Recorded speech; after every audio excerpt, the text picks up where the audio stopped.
Okay, thanks. And any other comments or all in favor, say aye or raise your finger. Aye. Aye. Okay, great. So we'll move on to approval of continuances and withdrawals, and there are none.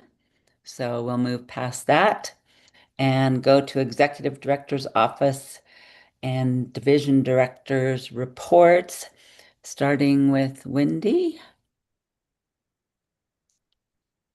Thank you, Madam Chair. I just wanted to quickly update you all on the department's 2026 legislative agendas and also some information about meetings related to water coming up.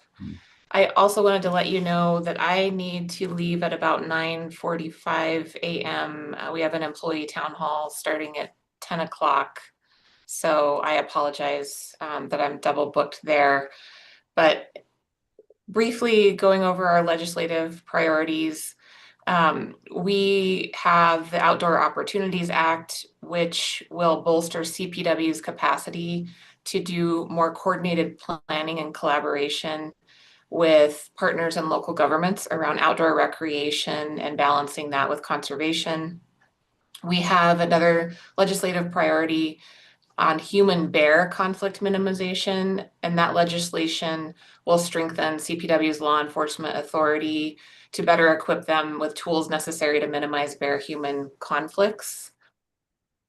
We are also working on state primacy for underground injection control wells. That is a bill that would take the initial first step to expand ECMC's authority, although even if it does pass, there will be many other steps through the federal government.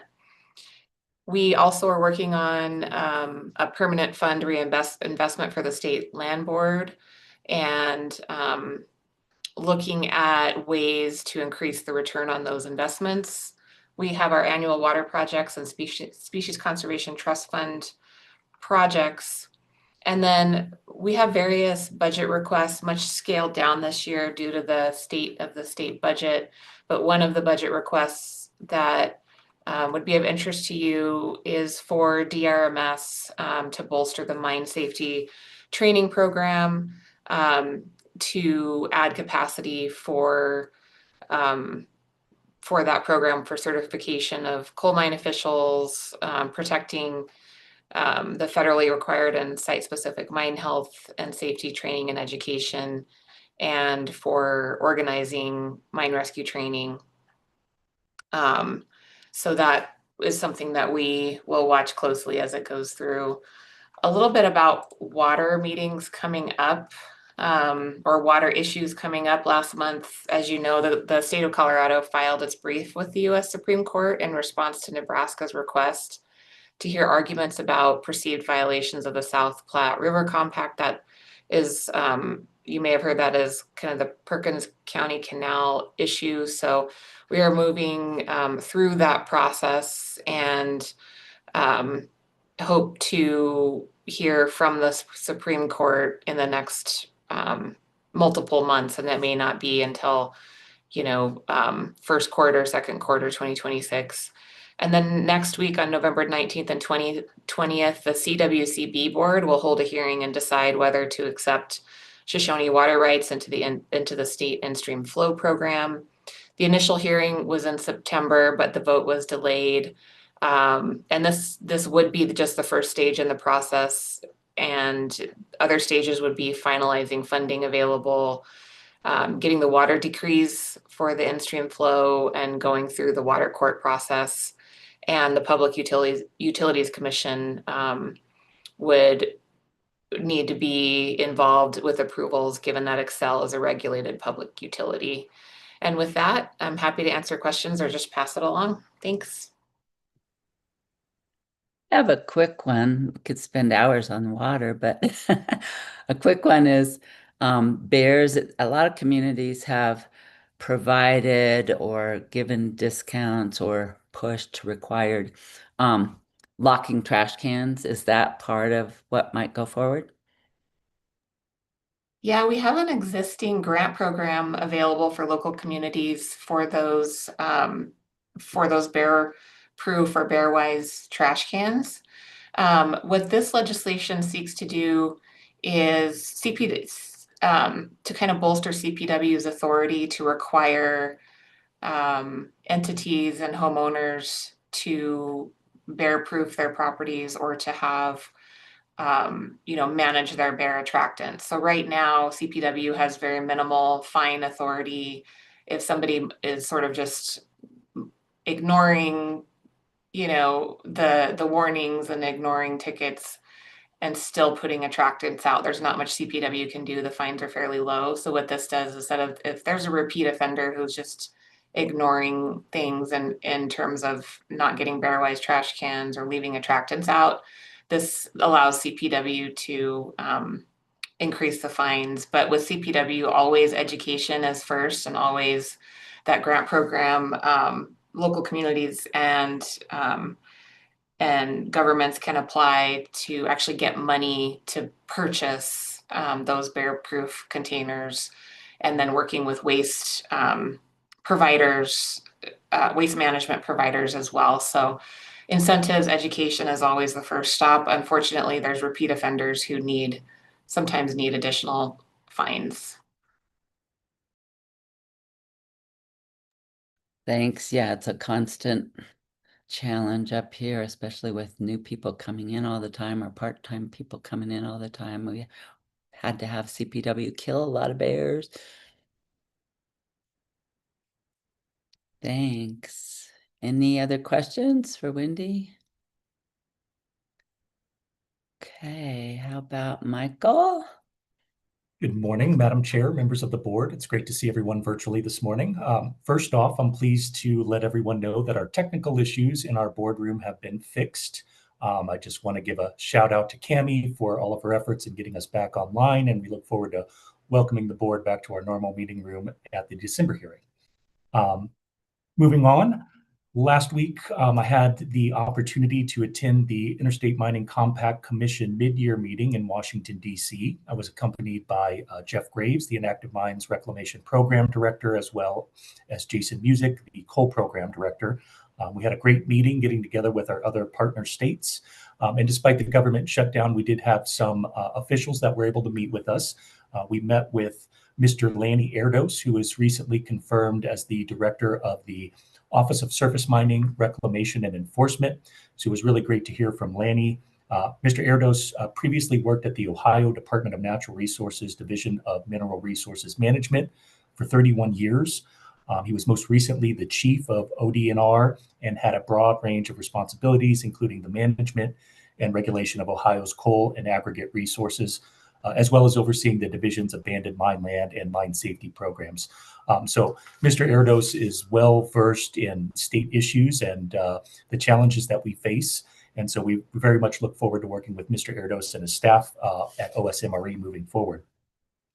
Yesterday, we had a great time going down to the Colorado Stone, Sand, and Gravel Awards ceremony luncheon that they host each year that we participate in. We love getting out and just acknowledging and honoring, recognizing the amazing reclamation work that is done by operators in the state. We had 3 phenomenal awards that we gave out.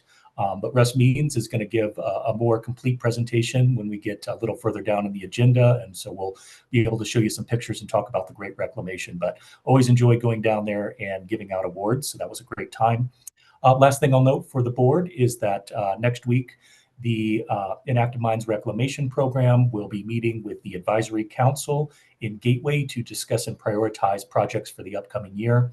Just as a reminder for the board, the Advisory Council is comprised of volunteer representatives from government, private industry, and NGOs, including Department of Energy, U.S. Forest Service, BLM, Colorado Department of Public Health and Environment, as well as representatives from Trout Unlimited, Trapper Mine, and Newmont. So we have a really great mix of folks that get together and help us plan out the upcoming year, and we're just incredibly appreciative of their expertise and their input on those projects. Last thing I'll just say is hard to believe, but in 2 short weeks, we're going to be coming up on Thanksgiving. And so just want to wish the board a very happy Thanksgiving and hope you have some downtime with friends and family. And that concludes the director's report. I'm happy to answer any questions. Any questions? Okay, thank you. And always a lot going on. We'll move on to our consent agenda, and we have none. So we'll move on to our enforcement hearing file number M-2013-066, Arbole Sand and Stone. And not sure who's presenting on that. That would be me. Can you guys hear me okay or no? You can? Okay, very good. Okay.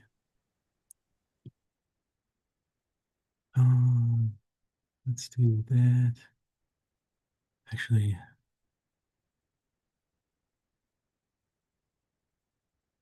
okay. Alrighty, no. Alrighty. Can you guys see the presentation? Okay. Okay, very good. Alrighty, so yes, my name is Chris Girardi, and I will be representing the division in this enforcement action. This hearing is for the Lob Lolly Pit, permit number M-2013-066. It is permitted to and operated by Arbolays Sand and Stone, LLC. Okay. Alrighty. So this site is a construction materials permit 112C with a permitted acreage of 161.90 acres for sand and gravel. The post-mining land use is industrial commercial, and the existing bond amount is $98,585, which is adequate to complete reclamation. So yeah, sorry. Chris, this is Michael Cunningham. Pardon the interruption. Madam Chair, I just wanted to see if we wanted to swear everybody in before we move forward with the presentation. Thank you. So anyone who wants to speak on this issue, raise your hand virtually on screen and swear to tell the truth. I swear to tell the truth. Truth. It doesn't look like the operator's present, although they're their consultant, but they have been notified and have been in communication with them. So I guess maybe there could be haven't heard from them this morning. So, but I guess we can proceed regardless. Yeah, Chris, he's here and stuff. Oh, yes, okay. In a long list, so you're good. Okay, very good, very good, very good. Okay. All right, so just recapping, getting back to the presentation, talked about the bond and the permit, kind of some general information regarding the permit. Back. So yeah, this permit's located within Archuleta County, which is approximately 5 miles north of Arbolays, Colorado, which is kind of the southwest side of Colorado. These two figures show the kind of the approximate permit boundary. This one on the left hand side is the north permit boundary. It's an active still actively mining this area. The operator has indicated recently that they may enter a final reclamation soon for this northern area. And then on the southern side, this has mostly been reclaimed, or pretty much all is in final reclamation. The division did conduct an inspection in November last year and released 9.8 acres, which is kind of in this, can I get through that? Kind of in this kind of section over here. Okay. So the nature of this violation for the Lob Lolly Pit, on September 24th, 2025, Community Banks of Colorado, the operator's bank, had notified the division that the letter of credit, so the financial warranty that the operator holds to complete reclamation, will expire on December 31st of 2025. The division believes this is a violation of CRS 34-32.5-117, parent 6, parent A, Rule 4.1, parent 7, and permit number M-2013-066 for failure to maintain the financial warranty in good standing for the entire life of the permit. This was the document that the division received from Community Banks of Colorado. I've blurred out the letter of credit number, but this kind of indicates that the documentation that the division has received indicates that the letter of credit will expire on December 31st of 2025. Now the division has been in communication with the operator and their consultant very regularly. Apparently there was a miscommunication from the bank regarding this letter. I guess, and the bank is working to issue a document that indicates that the letter of credit is not going to expire on that said date. So miscommunication there, but this is really all that the division has received. So we still have to act accordingly based on the information that we've been provided. And just brief chronology, again, September 23rd was when Community Banks of Colorado notified the division that the letter of credit letter of credit will expire on December 31st. And then the division subsequently on September 24th notified the operator that the replacement financial warranty would need to be received by October 8th, 2025. That did not happen. So then subsequently the division issued an RTB letter and notice of the MLRB hearing on October 9th. And then this enforcement item was presented at this hearing today. So the reason for the violation and finding the financial warranty subject to forfeiture, per Rule 4.1, Parent 7 in CRS 34-32.5-117, Parent 6, Parent A financial warranty must be maintained in good standing for the entire life of the permit. And then by December 31st of 2025, the letter of credit will expire and DRMS will no longer be able to forfeit the financial warranty and the reclamation liability will no longer be covered. Therefore, the division must be able to forfeit the financial warranty prior to the expiration of the letter of credit.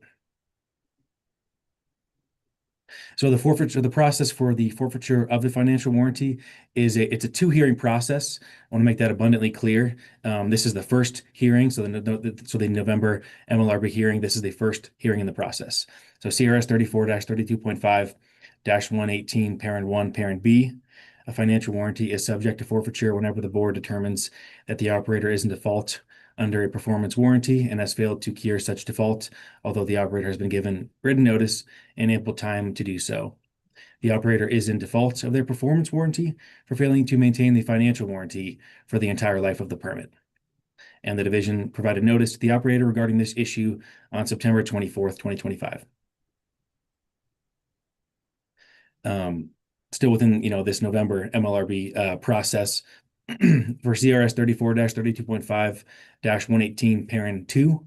If the board finds the financial warranty is subject to forfeiture, it shall provide notice to the operator and the financial warrantor and grant them an opportunity to appear before the board at a hearing not less than 30 days after the party's receipt of such notice.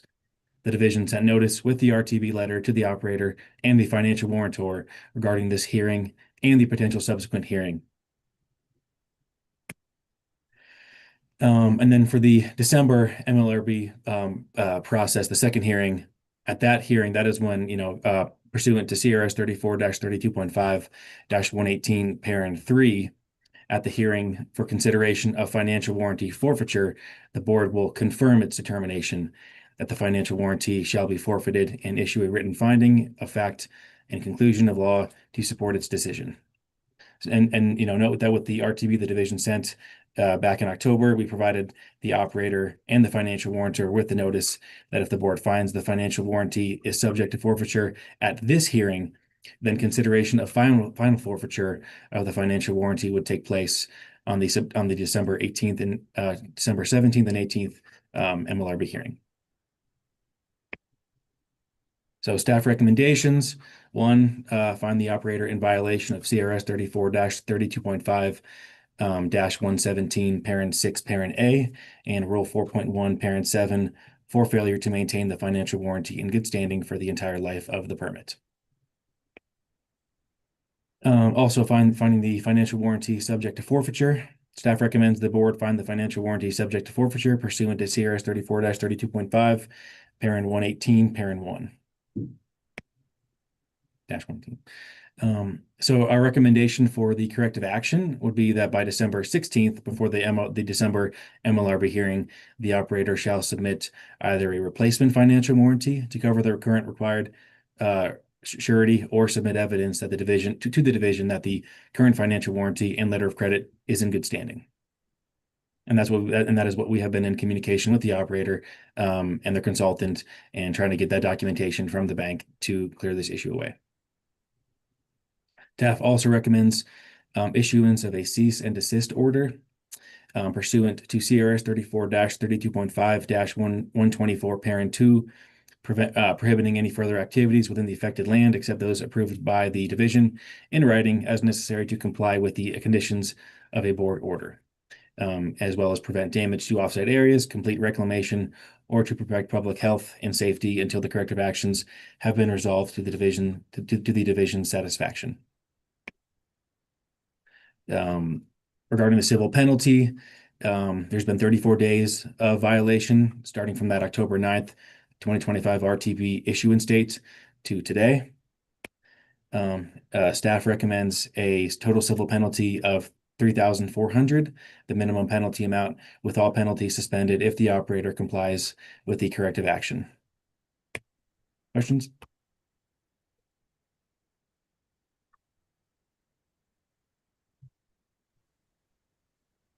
I guess my one question is, did someone show up who is representing them? Think so. Yeah. We've been in communication with Nathan Barton, the operator's consultant. So I guess if he can take it from there. Yeah. This is Nathan Barton, if I can be heard. I've been sending messages in the chat stating that I'm here. I'm the environmental engineer for Arborlease Sand and Stone. And I have authorization from Stephen Wright, Steve Wright, the owner of the company and the operator, to speak on his behalf.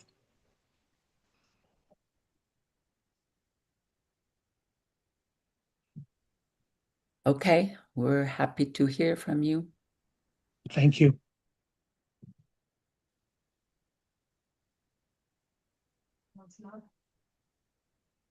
If I may ask what questions may have, the bank has apologized both on emails and on telephone conferences. The local branch manager in Durango, Colorado, has apologized for this mix-up. They have been trying to figure out exactly who authorized that letter. Part of the problem is that Community Banks of Colorado, although it's headquartered in down in south end of Metro Denver, they are part of a national bank holdings company, and the letter of credit division is located in Kansas City, Missouri. And they are apparently having some internal issues. We were told as recently as Monday, because of course yesterday was a holiday. We were told as recently as Monday that, quote, everything was going to be taken care of, that the letter had been forwarded to their appropriate legal people to go ahead and get issued. That is a letter that would state that it is not being canceled. We had requested that they do that instead of trying to issue a new one because of the amount of paperwork involved in a new letter of credit, and we were told that that should be possible.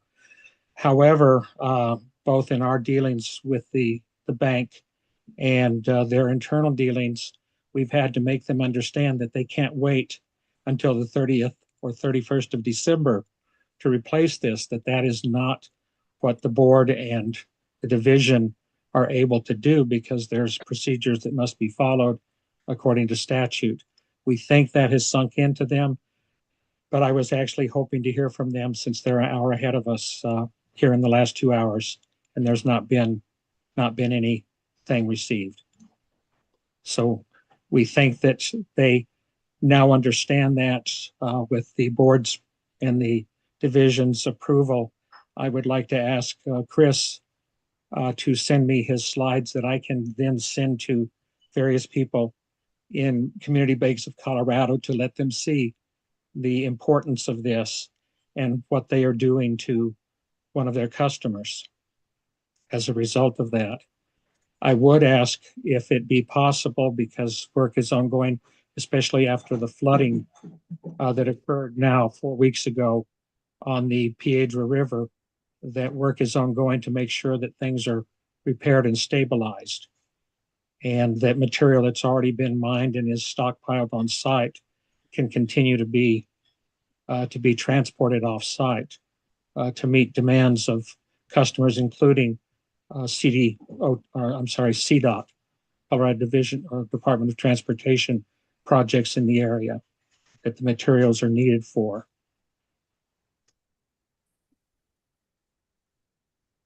Yeah, the division, we can issue a just kind of like an email that indicates that, that would give approval to continue moving that material off site for operations that are required. So we can provide that documentation. Thank Chris? you. I have a question for Chris. Yes. Would that, with what you just said and what the applicant requested, would that negate or change that part 4 cease and desist?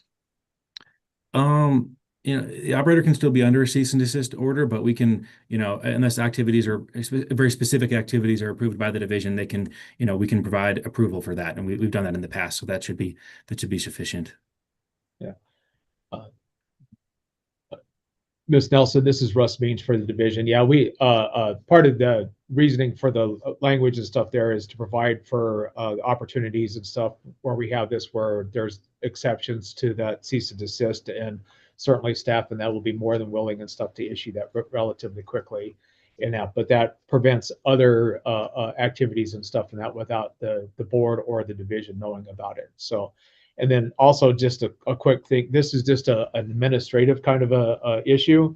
It happens once in a while, but the reason we have to bring it before you, as Chris noted, is that we haven't gotten any documentation from the bank or anything else. So we have to protect the interest of the state and the board and stuff by moving forward in this process. So thank you. Thank you for the clarification. So it is clear both in the staff's mind that the applicant truly wants to get this matter resolved and keep this financial warranty in place. That is correct. And also, if they get everything squared away, like they're working very hard on, what we can do and stuff is in December, we can, through consent agenda, we can lift that cease and desist, and that we could, the operator doesn't have to appear again in person. We can do that by consent agenda and stuff to lift that C and D, and also to note and stuff that it's been abated. So. Okay, thank you. Thank you. This is a question for Chris. Have you submitted a formal letter to the applicant stating basically what you laid out in your PowerPoint presentation? The division has, yeah, we issued that on September 24th, or correct? Yes. And if I So may, then Madam, to Nathan's point, is that something that outlines clearly the deadline of December 16th that the bank needs to meet? That is correct, yes. Okay, thank you. if I may, Madam Chair and members of the board, point out that we very much appreciate the fact that Chris did get that letter to us very quickly, both electronically and hard copy, because the bank did not tell Steve that they were sending that letter, which is one of the many questions that the bank is trying to figure out exactly what happened. At least that's what they're telling us. So very much appreciate the willingness. Chris has been in constant contact with me and therefore with Steve to make sure that we were up to date and understood and could communicate to the bank the seriousness of it. Like I said, it's kind of hard getting through it, but through to the bank, I mean.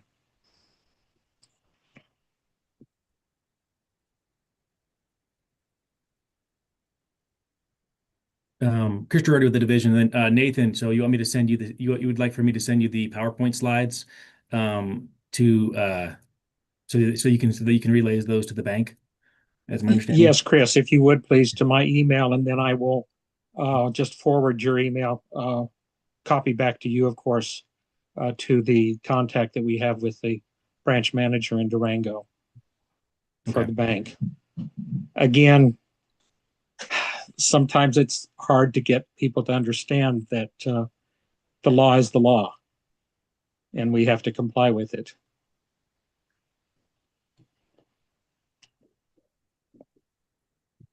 and can't wait until the last minute. Yeah.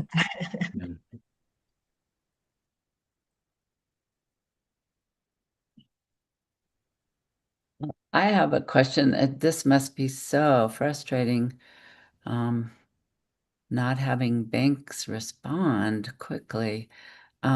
If this is resolved quickly, then at our December meeting, would we be able to remove some of the fines for this? Yeah, Chris Girardi with the division, we recommended all civil penalties be suspended as soon as they resolved this issue. Yeah, we don't. Yeah, that's our stance.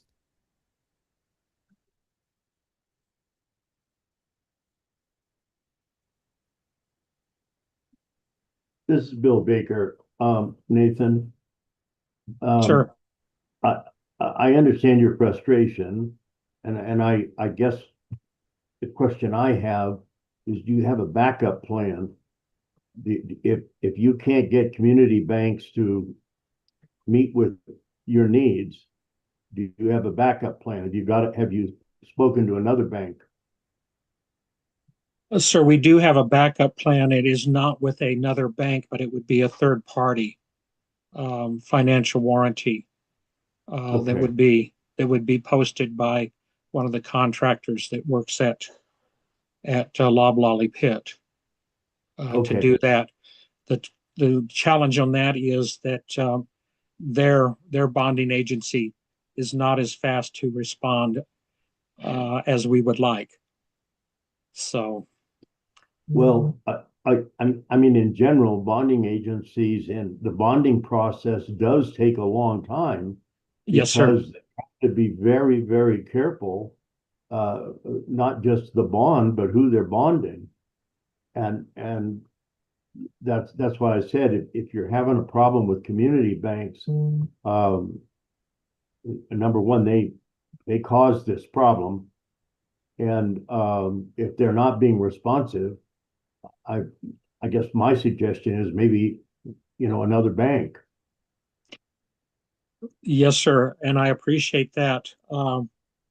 At risk of getting too far into the weeds, there is a major problem going on between La Plata County, the staff of the county government, and the banks that are located and do business in La Plata and Archuleta counties. This is located in Archuleta, but it still has an impact as far as what constitutes significant bonds. And we certainly can and have been talking with banks, the same company that would do the third party in trying to get those issues resolved. But it's one of those things that they're not quite to the screaming point back and forth. But when 5 local banks go and sign a letter to the county commissioners saying this is not going to work, what your staff is requiring, I think we're not very far from the screaming stage. Yeah, I guess my only point is this. If we're in the same spot in December, you're done. You're closed up. Yes, sir. And we understand that. Steve very much understands that is the situation, that and that would definitely affect his own other businesses, not just Arborle's Sand and Stone, but other businesses that he has. Sure. Again, the bank is telling us that they were supposed to have had it resolved today, but as you're correctly stating, we can't depend on that. So both Steve and the company that's working with him will go ahead and pursue that with the other banks in the area. This is particularly frustrating for me because one of my family's businesses also has accounts and has for many years with Community Banks of Colorado. And this is the first time we've run into this kind of problem at all, where literally the left hand didn't know what the right hand's doing. Sure.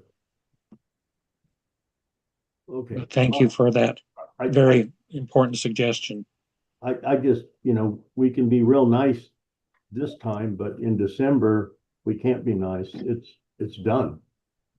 If you Yes, can't sir. get it, We, if you can't get it, if you can't get it resolved between now and December, we don't have any leeway.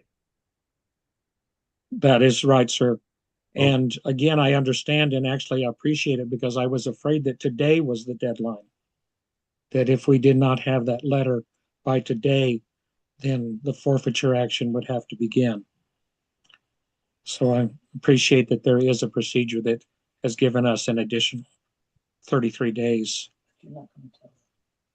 We're not going to tell the bank that. I'm sending them an email that I am literally on the attending the hearing right now, and exactly what Chris quoted as far as the need to have that, the law, and the fines that would be involved in that. All right, good luck. Thank you, sir. I very much appreciate it.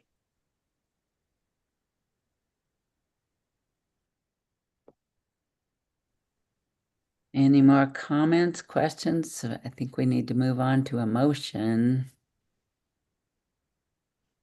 I'll make a motion that we adopt the 5 parts of the staff recommendation around finding part one, finding the operator in violation.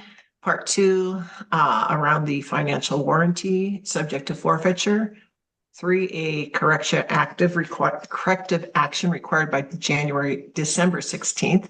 4, a cease and desist order, and 5, a civil penalty that will be waived in its entirety should the applicant meet these deadlines.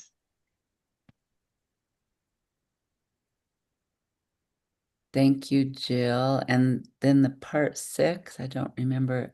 Is that December?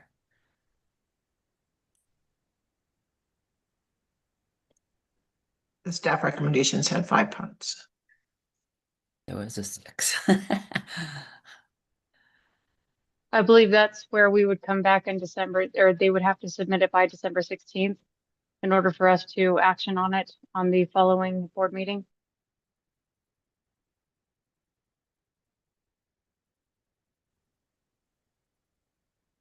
So for this motion, Chris, we just need 1 through 5. Oop, I can read them in their entirety too if we need to. here, Chris, put them up for us. I'm doing it. There you go. There you go. Can you guys see it okay? Yes. Okay. Oops. Go back. Sorry. 1, finding the operator in violation. 2, finding the financial warranty subject to forfeiture. 3 was the corrective action. 4 was the cease and desist order, and then 5, I guess 5 and 6 are kind of the same thing, just kind of recommending. I guess it's really 5. Yeah, I guess that's semantics. I second the motion, but I do question the cease and desist. I thought we were going to allow them to continue to operate. And I thought Russ explained that there's some leeway there to allow some operations if staff allows. Madam Chair, that's correct. Mr. Baker, yeah, we'll work with the operator. We'll get a letter and stuff out to them Okay. in the next day or two. But to address that specific part of the operation and other parts not. So, but we'll get that covered. So, Okay, so they will be able to operate. yes, to some extent, yes, in that. So that is correct. So, Okay. All right, then I second the motion. Okay, we have a motion and a second. Any other comments, questions? Then I'll call the question. All in favor, say aye. Aye. Aye.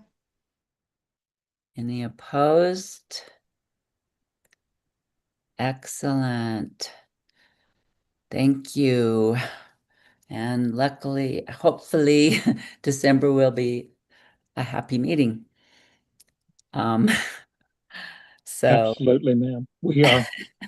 going to be continuing to push today, and if need be, I will actually be at one of their branch offices either late this evening or late this afternoon or first thing tomorrow morning, and go in and again visit with them to back Steve up on it.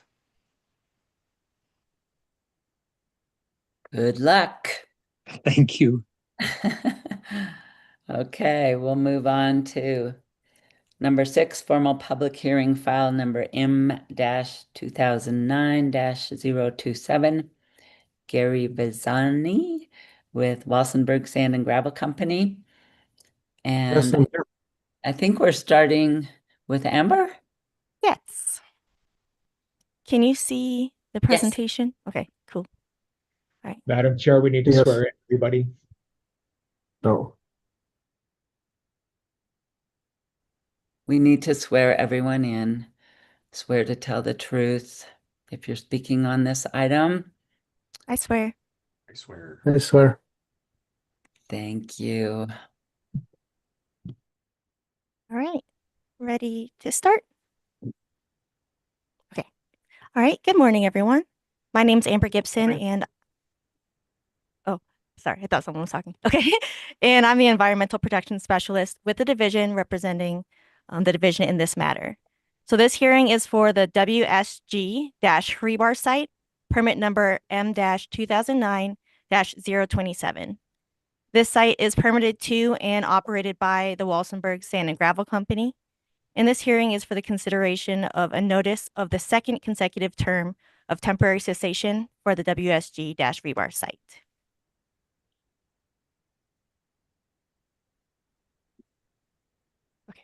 It moved for you guys too, right?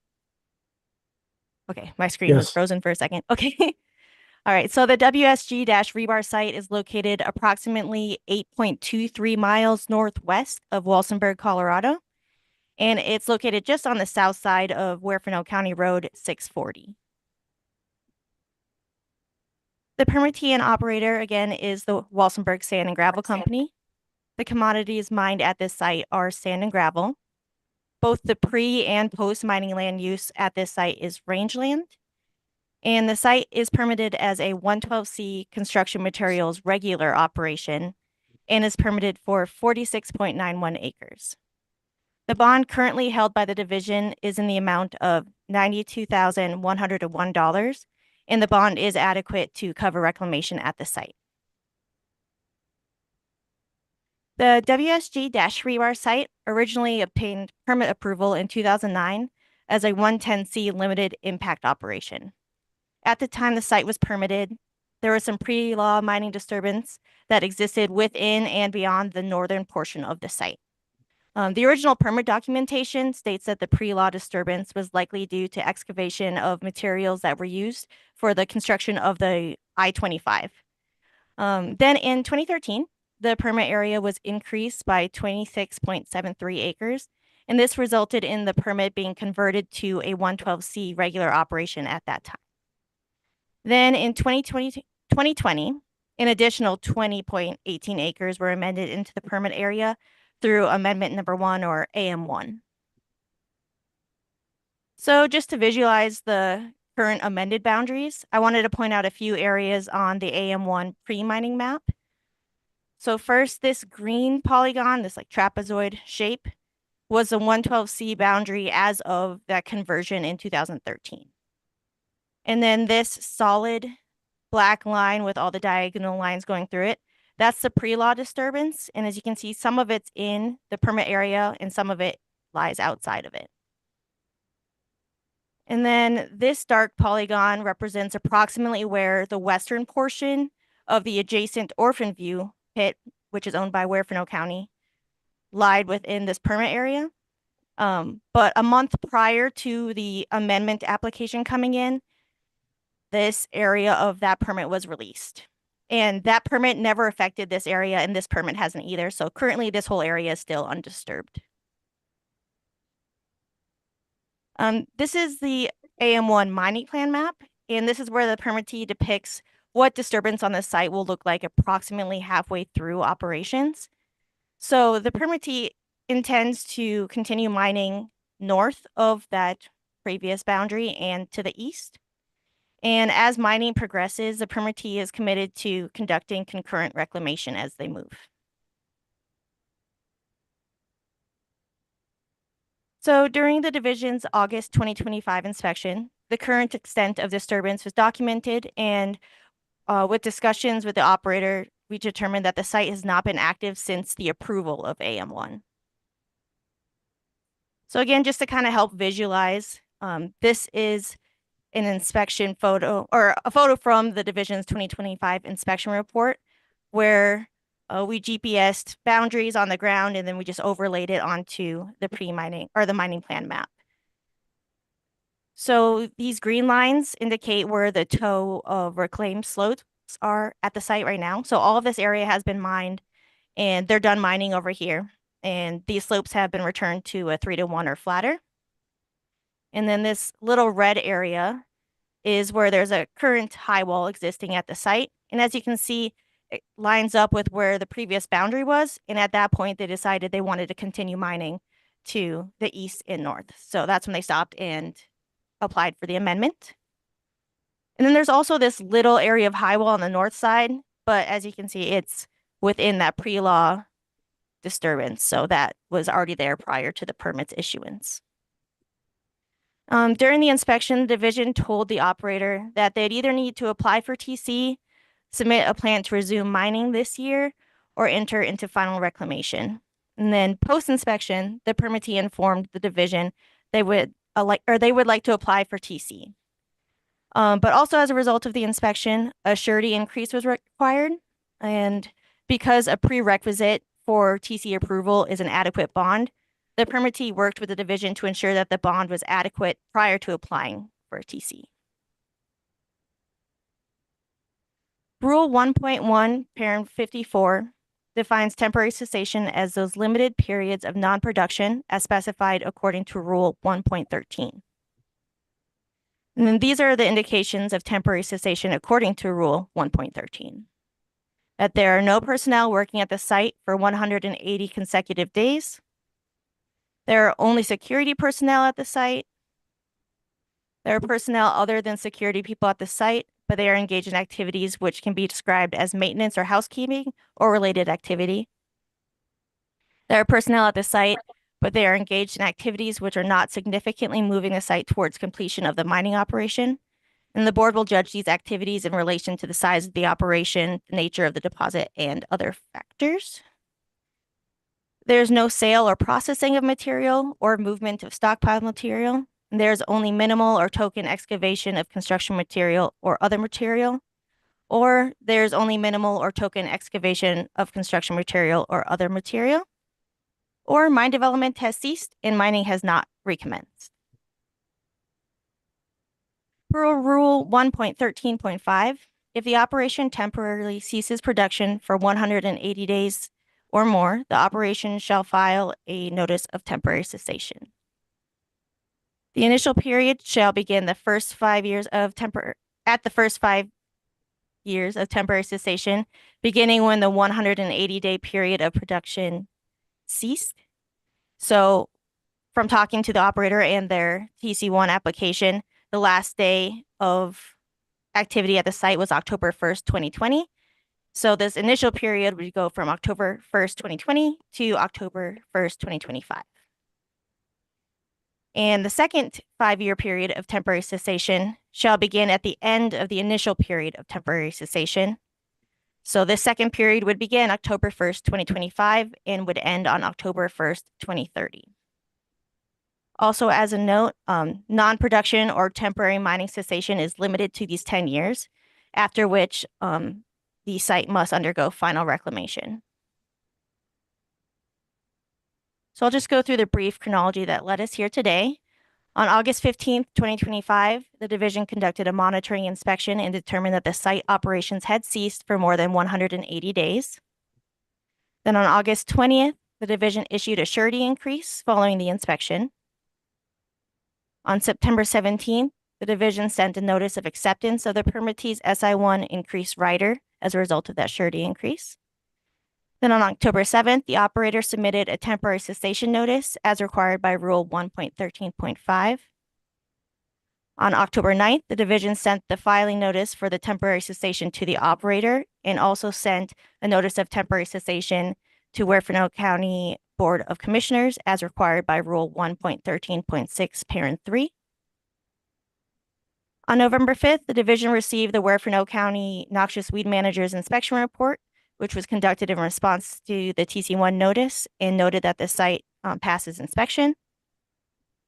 And then that leads us to today for the Mineland Reclamation Board hearing for consideration of a second period of temporary cessation.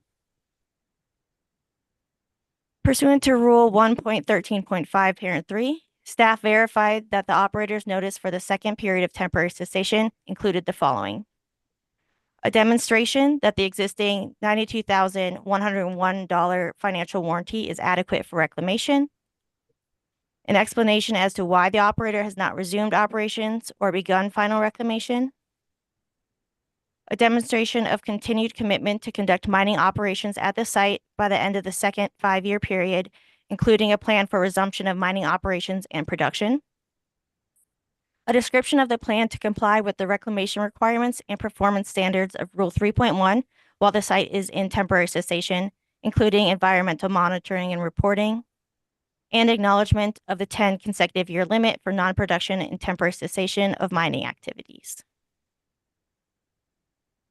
Therefore, pursuant to Rule 1.13.5, Parent 4, prior to the board hearing to consider the request of a second 5-year period of temporary cessation, the division completed the following: conducted an inspection of the site to verify compliance with the Act and mineral rules and regulations and any required permit conditions, reviewed the permit file for complaints against the operator where there have been no complaints that were filed, reviewed the environmental protection requirements for compliance, and there's no outstanding reclamation or performance standard issues indicated on the notice or by field inspection.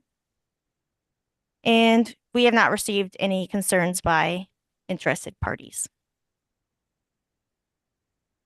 Staff recommends that the board accept the notice of a second consecutive term of temporary cessation, or TC1, for the WSG-rebar permit number M-2009-027.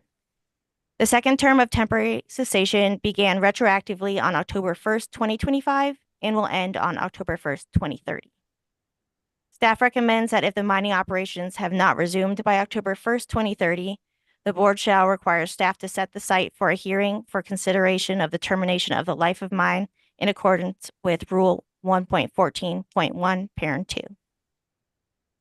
Questions?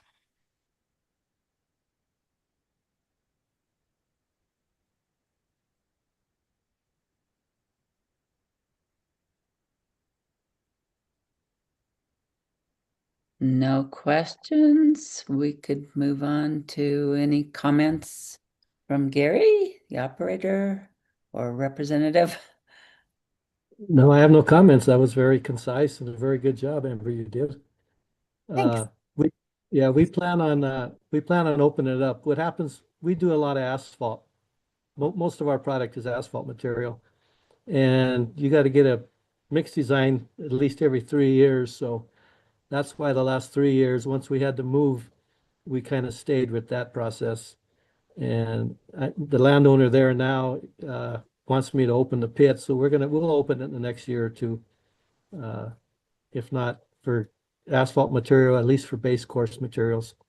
And it's our pit. Right now we're buying it from another operator.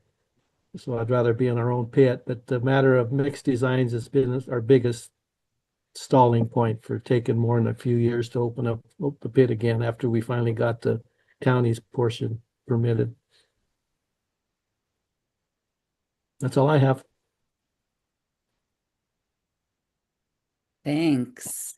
Any other questions? Comments? Okay. I think we can move forward with a motion from the staff recommendation.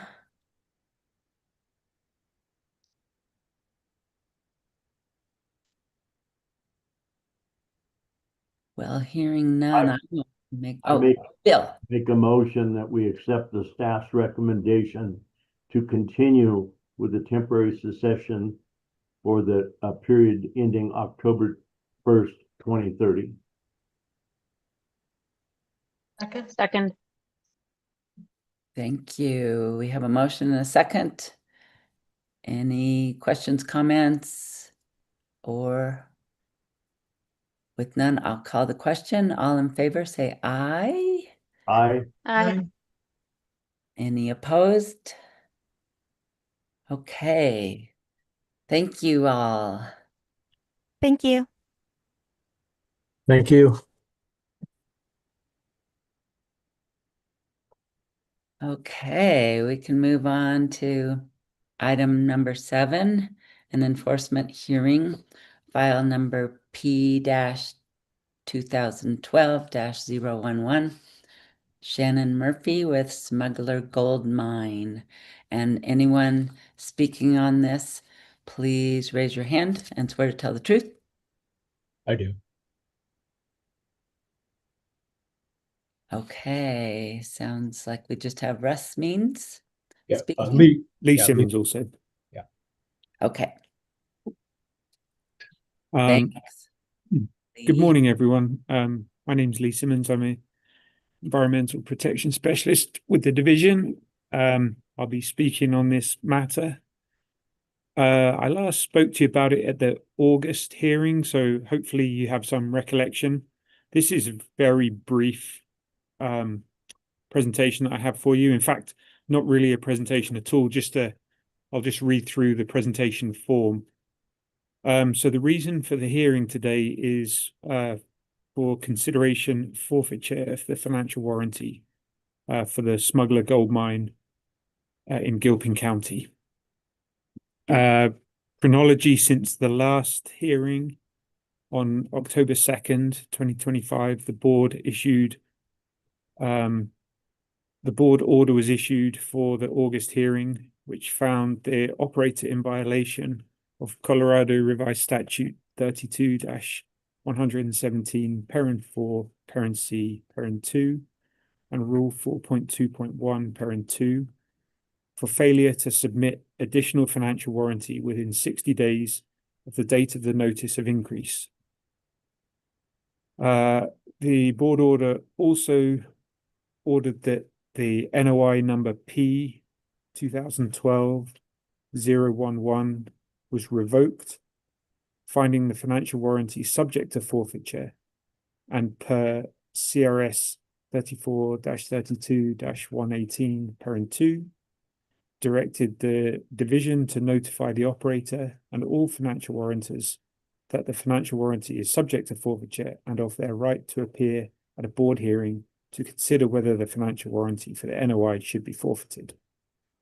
On October 9th, 2025, I sent a notice of this enforcement hearing to the operator and the financial warrantor in accordance with CRS 34-32-118 parent 2.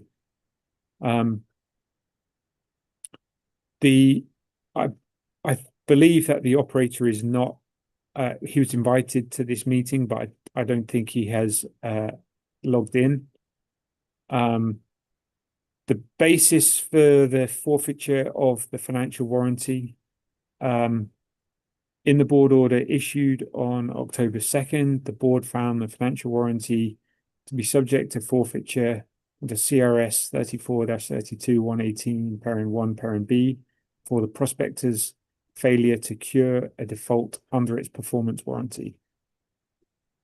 Pursuant to CRS 34-32-118 parent 2, when the board has reason to believe a financial warranty is subject to forfeiture, it shall so notify the operator and all financial warrantors. The board shall grant the operator and all financial warrantors the right to appear before the board at a hearing to be held not less than 30 days after the party's receipt of such notice.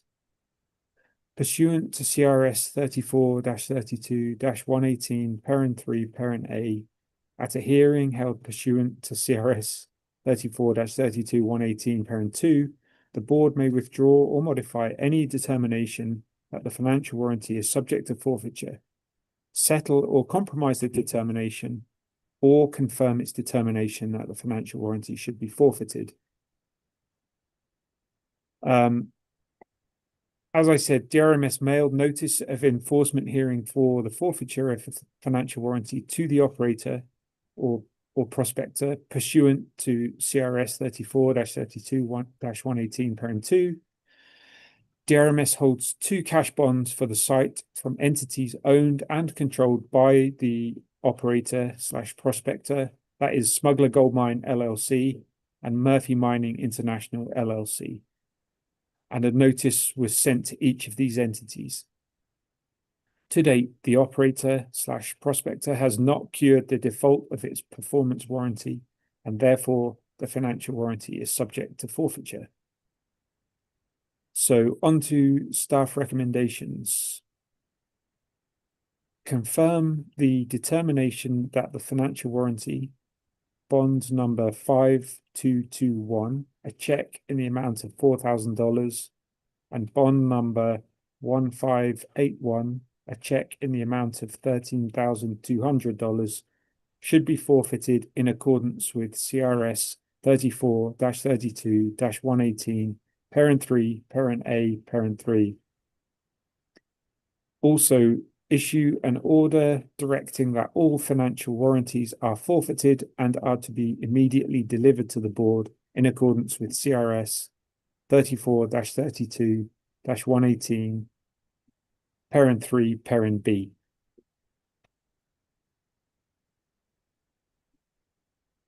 That's all I have for you. I apologize for the very formal language and all the citations. Thank you, Lee. And Russ, did you want to speak on this? No, ma'am. I'm just back up for Lee. Okay. Well, this seems pretty clear to me. Any board questions, comments? The only question that I have is, we went through this last month, or maybe it was a month before, and we agreed that the bond should be forfeited. So I guess kind of my question is, why are we back discussing it? Shouldn't they have been collected already? That's my question. I don't know. Mr. Baker, this is Russ Means with the division. Sure. There's a process that's outlined in statute and rule. First, you have to find the bond, the warranties and stuff subject to forfeiture. And then there's an opportunity within the statute and the rules and stuff and that for the operator to cure that. So that's okay. Through the procedures and stuff that, so you did find that it was subject to forfeiture. Today's that final step and stuff that says it is forfeited. Thanks, Russ. Yeah. So I make a motion that we proceed with the final forfeiture of the Smuggler Gold Mine. I second that. Okay, we have a motion and a second to confirm the staff's recommendations as outlined in the presentation. All in favor, say aye. Aye. Aye. Any Aye. opposed? Okay, we can move on to discussion items.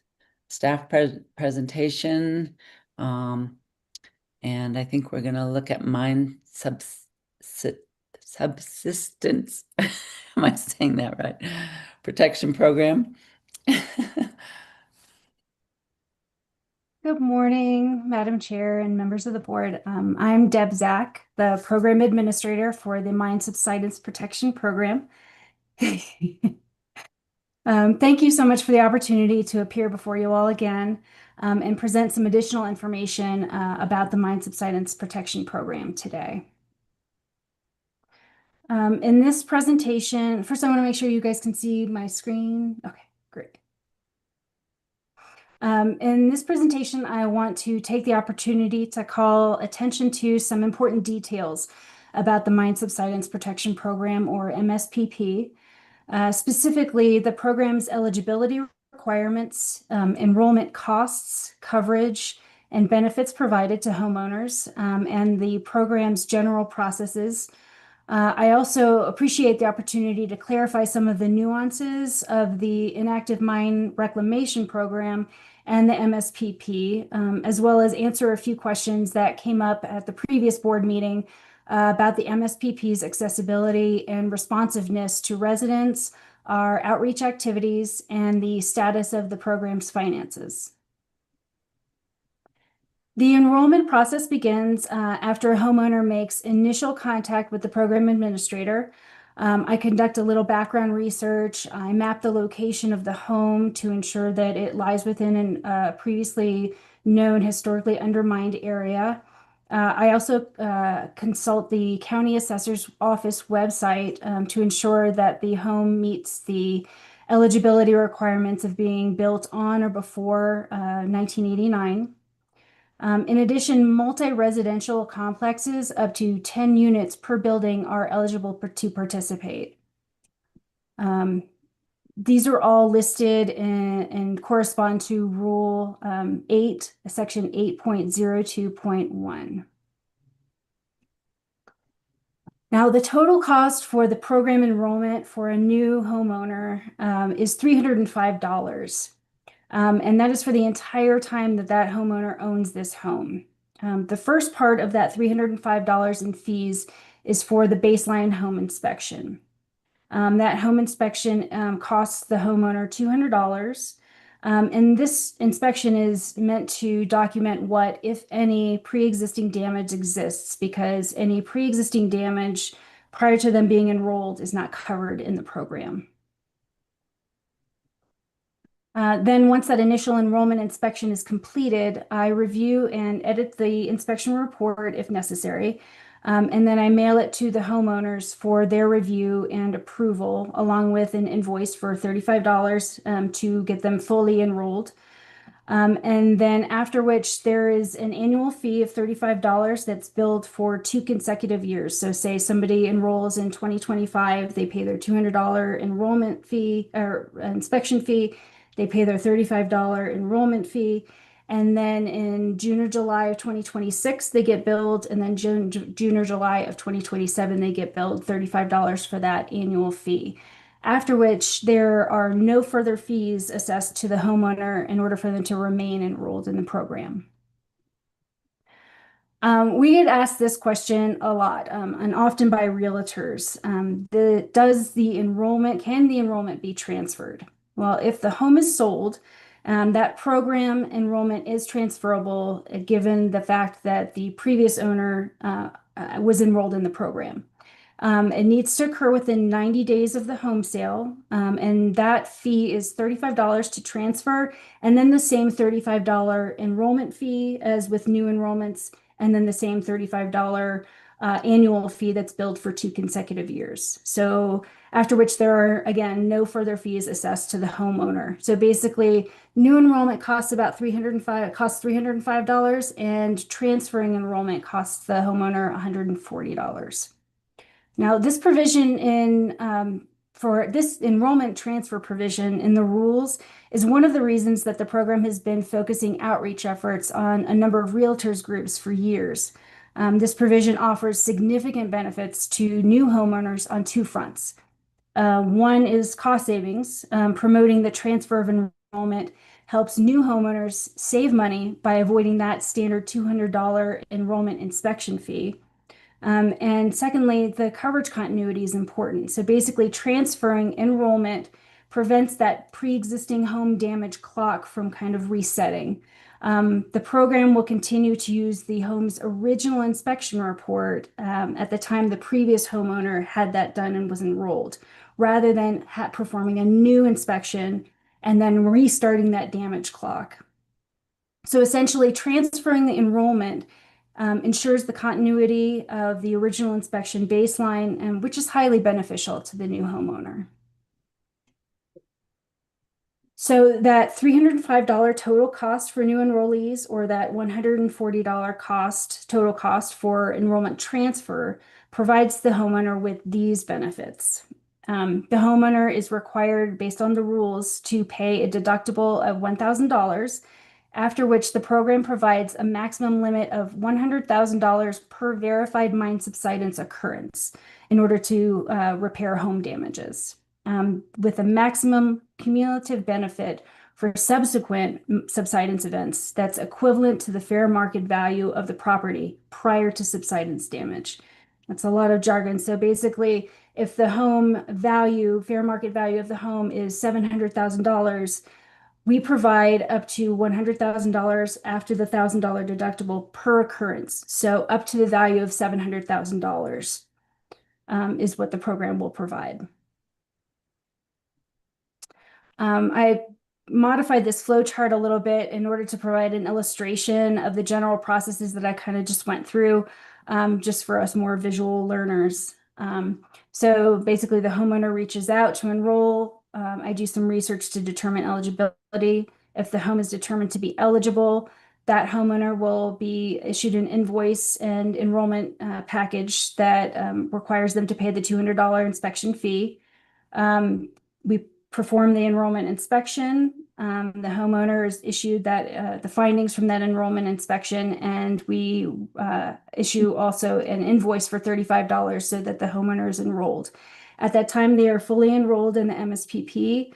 Again, there are 2 other annual fees that are due 2 consecutive years after that. Some time typically goes by, and then if the homeowner finds damage in their home that they believe is mine subsidence related, we perform a claim inspection through our contractor Tetra Tech, and they go out and do a claim inspection and to determine whether or not the damage in the home is as a result of mine subsidence, or it could be shrink swell soils, it could be heaving soils, could be some landslide potential issues, drainage around the home. There are a multitude of issues that can mirror or look like mine subsidence. If the damage is determined to be mine subsidence related, we approve the claim, and then we work with the homeowner to hire a contractor to complete those repairs. If the damage to the home is determined to not be mine subsidence related at the time, we deny that claim. Now, at the time, that homeowner can then appeal to us, and we can then perform a more detailed subsurface investigation study. And we have the same geotechnical engineering firm go out and perform that additional investigation to make a full determination of the cause of the damage to the home. If then it is determined to be mine subsidence related, again, we then go and work with the homeowner to hire contractors to complete the home damage repairs. If it is found, again, during that more substantial subsurface investigation to not be mine subsidence related, we deny that claim.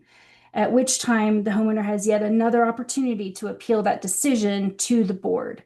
And then you all will make the decision one way or the other, whether or not, based on the preponderance of evidence, if the home damage is as a result of mine subsidence. If it is, then we will again work with the homeowner to help them hire contractors to complete the repairs. And if it's not, if you determine that the evidence shows that it's not mine subsidence related, those damages, we deny that claim at that time. Next, I'd like to provide kind of a clear description of the nuances of the mine subsidence protection program, our responsibilities, and then those of the inactive mine reclamation program, which is an entirely separate program from MSPP.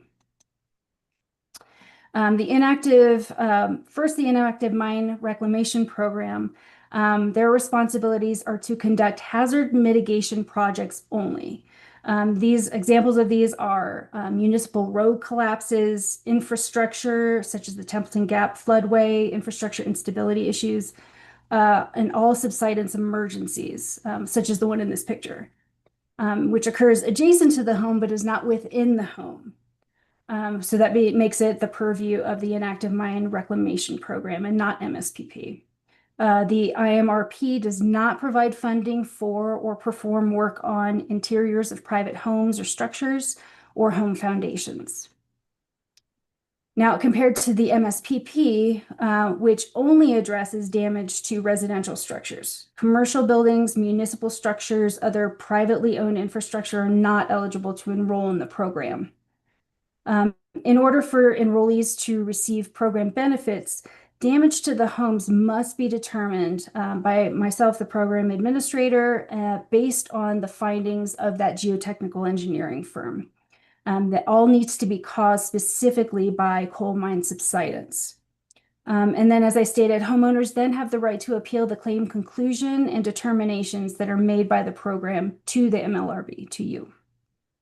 So basically, the IMRP is not responsible for repairing damages to the interiors of private homes, and the MSPP does not have the authority to conduct repairs to commercial buildings, municipal structures, or other privately owned infrastructure. However, these programs can and have worked in tandem in areas in the past. I want to get into some of the questions that came up at the last MLRB meeting. The first of which was how the MSPP information is accessible to residents. Homeowners can call the 1-800-44-MINES hotline to begin the enrollment process or ask me specific questions about the program or if they have other questions.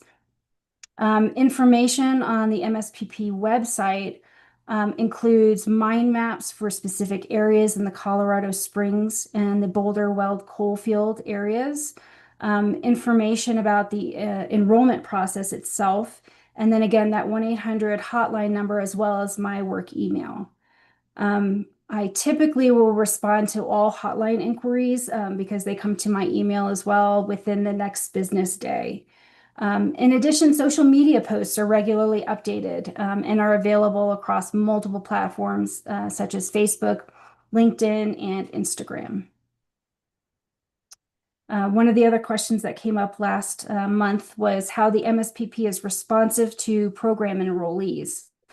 Tetra Tech, who is mentioned earlier, is our geotechnical engineering firm, and they're contractually obligated to make initial contact with homeowners and schedule all pre-enrollment and claim inspections within 3 business days of receiving the contact information from myself, the program administrator. And I will provide the Tetra Tech with the homeowner contact information within 3 business days of receiving it, but I typically provide it to them within the same business day that I receive it because I don't want to be the reason that things get delayed. Pre-enrollment and claim inspection reports are provided to me for review within 30 days after the inspection is completed. That's also a contractual obligation of Tetra Tech's. And then I also provide my cell phone number to all homeowners who reach out and contact me through either the hotline or email. I just feel like it's a better way for people to just get me directly and not have to filter through any sort of hotline or email rigmarole. One of the other questions that came up was how we perform outreach to residents, how and where. And due to the high homeownership turnover along the Front Range, the MSPP regularly will attend and provide program enrollment information at public community meetings, enrollment and benefits information to HOA groups. We complete a program-wide annual mailing event, and we conduct multiple informational presentations to various realtors groups. And then we provide enrollment information door to door within impacted neighborhoods. These photos are from yesterday. I did a presentation for about 40 people at a realtors group, which again is a really great place for us to make contact with people who are kind of on the front lines of getting people enrolled and transferring information and making it not such a taboo thing to talk about. Like, we have a program, please contact us. We're here to help. And then this next slide is basically some information, an example of some of our door-to-door outreach materials. Typically, when we have an inspection, an enrollment inspection, I'll go to that neighborhood. I'll go to the enrollment inspection for a little while, and then I'll bring a bunch of these and I'll kind of go door to door and put these little hangers on people's doors so that they can. And then if I end up running into people, I'll answer some questions and that sort of thing, of course, too. And I think the final question that came up last month, excuse me, was how the MSPP trust fund was obtained and how it's managed. Well, and forgive me for reading this, but I want to make sure I get the language right. In 1989, the program received that one-time grant from the Office of Surface Mining, Reclamation, and Enforcement for $3 million. Explicitly, that was for the establishment of a self-sustaining individual state-administered program to ensure private property against damages caused by land subsidence resulting from underground coal mining. When the program began, the actuarial study that was conducted assumed that the rates charged to homeowners will be gradually increased over time, with the intention that eventually premiums collected from enrollees will cover all loss costs as well as non-loss costs, which means basically the administrative costs of the program. Currently, the trust fund is managed by the state treasury itself, and which provides the program with the interest that's earned based on how they invest it. The remaining slides in this presentation are all graphs of different sorts that are of the financial status of the MSPP trust fund and the sources of the fund's revenue and components of the fund's expenses. There are some duplicate slides in there that are intentional. My hope is that we can kind of help us regroup when I switch from comparing revenues to expenses, and then just so you know, all of the costs that are shown are provided for the past 10 fiscal years. So we're kind of comparing apples to apples with that. This first slide is the MSPP trust fund balance, and again, over the past 10 fiscal years. And I will explain these past 2 years. Let me get my little pointer. These past 2 years in decline in the otherwise relatively stable balance when we get to the expenditures breakout slide, as it's mostly attributed to an increase in specific expenditures rather than a decrease in revenue earned or collected. This is one of the times I'll show you this slide of the MSPP's total revenue. And as you can see in this slide, the most significant portion of the fund's revenue, and I'll actually show this to you in the next slide, is of the account's earned interest, as opposed to fees that are collected from homeowners. With interest rates being lower in 2021 and 2022, the fund collected less revenue those 2 years overall. And this is that, let's see. Actually, I'll get to that breakout in a minute. Apologize. And this is the MSPP's total expenditures. And as you can see, these last 2 years, we had increases in expenditures compared to some of the previous years. And then this following slide gives you a better idea of total expenditures versus total revenue. So you can kind of see where we're over the past 3 fiscal years, the program has expended on average close to double its revenue. I'll leave this up for a minute so you guys can kind of take a look and absorb. I'll go back to that total revenue slide so that I can kind of show you the breakout of revenue in terms of interest earned and fees collected. This is the main revenue graph again for the big picture. And then the next slide is a breakout comparison between the program's 2 revenue streams, which are interest earned and fees collected. And as I mentioned, the program's main source of revenue is earned interest.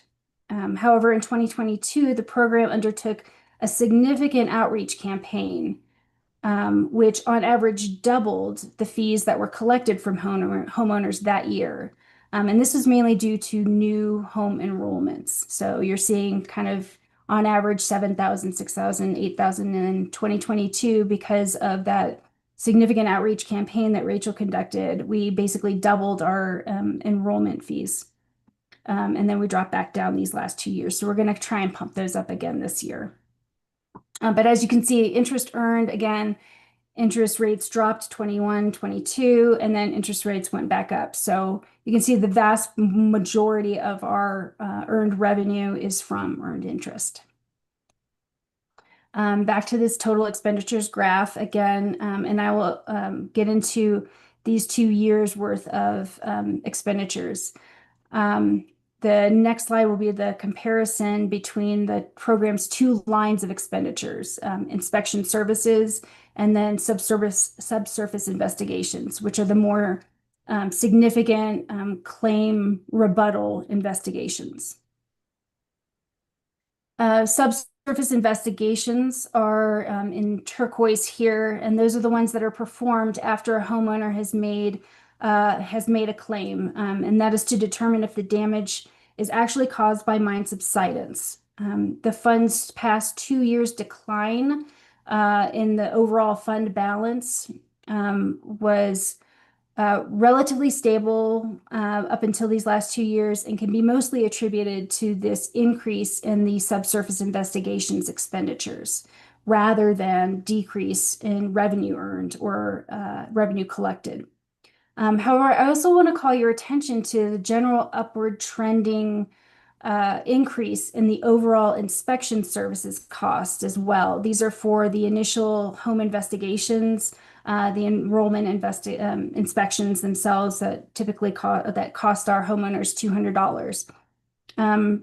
This means that the general cost for initial home enrollment inspections has been rising as well, kind of in tandem with these other significant increases for the subsurface investigations. Finally, I wanted to provide some data and context for our program's claim payout history. While we respond to a number of claim requests each year, nearly all of them are done at different homes rather than multiple claim inspection visits occurring at the same home. In addition, the vast majority of the claim inspections determine that claim damage to homes has not been caused by mine subsidence. The next slide will show the number of homes that where we've paid claims over this same time period. So basically, this is showing over the years the number of claims that we have actually inspections that we have conducted, as well as the amount that has been paid out over time. Most years on this graph show that zero home claims have been paid. However, in 2016, a total of $1,800 was paid across 2 separate homes. So that's what this additional orange line basically shows, the number of homes where these claims have been paid. So for the most part, it's 1 claim per dollar amount that's shown, while we're still conducting this significant number of claim inspections themselves. And then back to the trust fund balance, kind of back to the big picture of the continued increases in expenditures for both the new enrollments and claim inspections. Those costs coupled with the potential reduction in interest rates that's kind of starting to begin again. Those 2 factors lead to an anticipation that the program's trust fund will continue to decline over the next several years, especially if the enrollment fees are maintained at their current level of $200 or $305 total or $140 for transfers. It's highly likely that the $200 fee that homeowners pay for their enrollment inspection will continue to be outpaced by the program's expenditure for those same enrollment inspections. Those enrollment inspections on average are costing us, just to get someone enrolled, it's costing the homeowners $200, but on average it's costing us somewhere around $3,800 per inspection. The result of this specific gap in revenue and expenses will likely continue to draw down the trust fund's remaining capital over time. And then just a quick conclusion slide to let you know kind of where we're at in terms of the number of homes that we have currently enrolled, the number of transfer attempts that we made in 2025.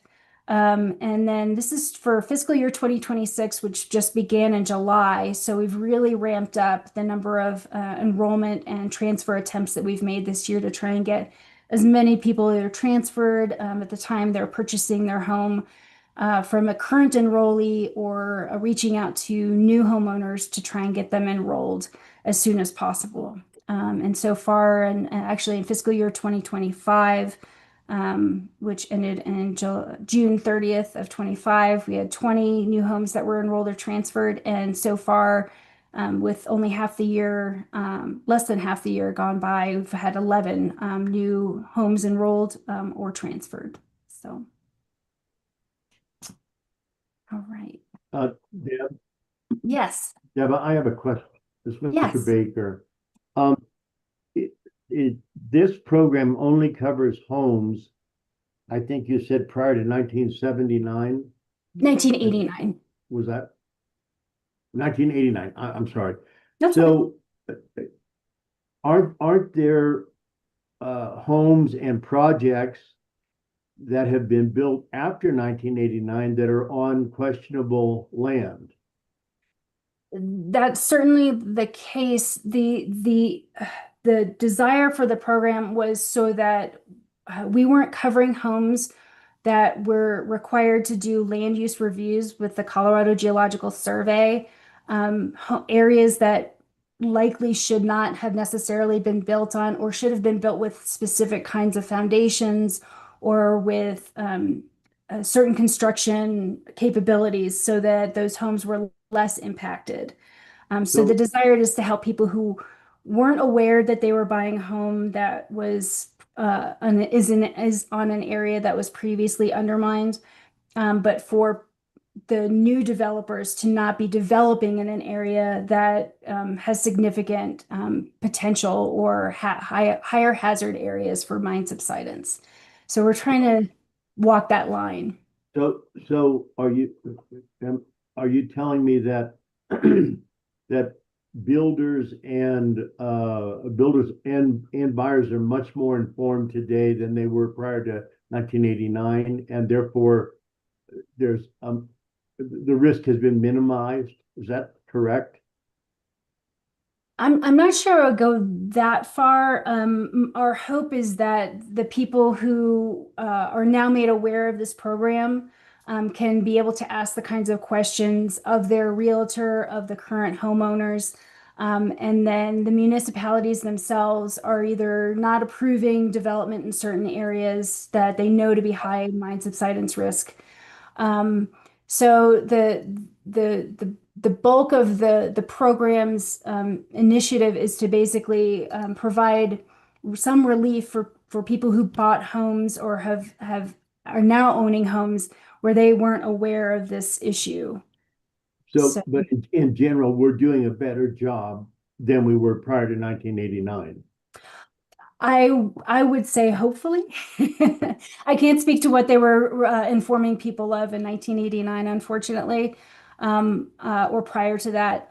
My hope is that people are becoming better informed, and that we're providing better information to homeowners.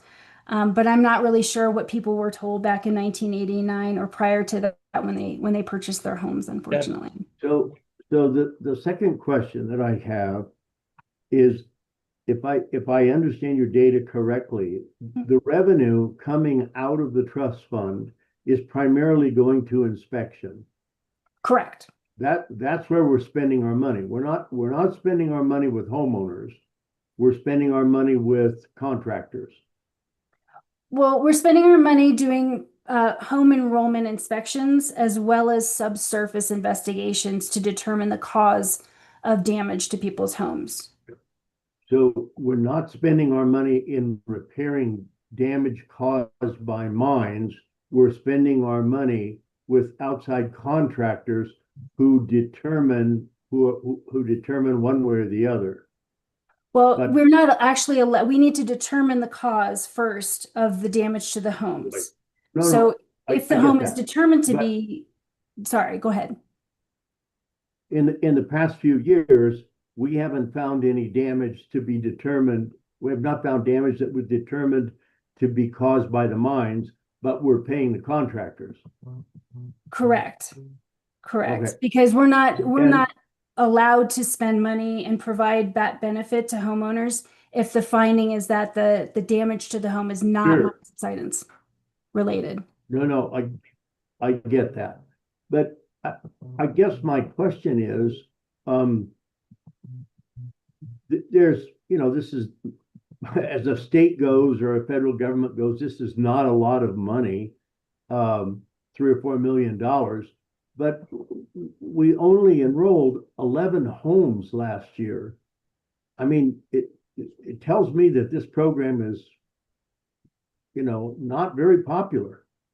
11 homes in the state of Colorado, that's not very popular. Well, it's only in areas that are found to be undermined and were built prior to 1989. So it's a very select group. It's a very small pool of potential eligible applicants.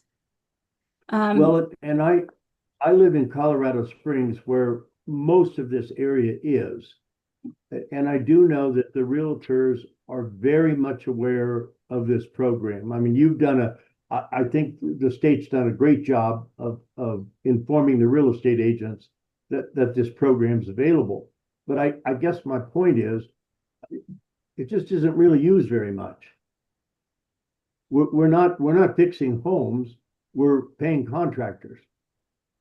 Well, again, we're only allowed to pay out these claims if the damage is determined to be mine subsidence related. So oftentimes people will have damage to their homes that's a result, I guess, of occasionally shrink swell soils and as you know, other factors that aren't mine subsidence related. So unfortunately or fortunately, we're beholden to the rules. And the rules state that we can't really spend any money providing relief or damage funding for damage repairs to homes that aren't found to be damaged as a result of the mine subsidence. Okay. Yeah. All right, I'm done. Oh, I've got two hands. Jeff, do you want to? I think Ms. Nelson was up first, so. Oh, sorry. I didn't see who raised. That's fine.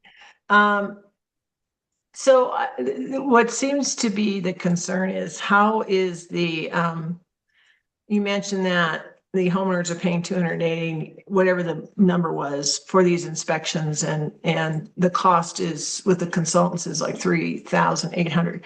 What is keeping those?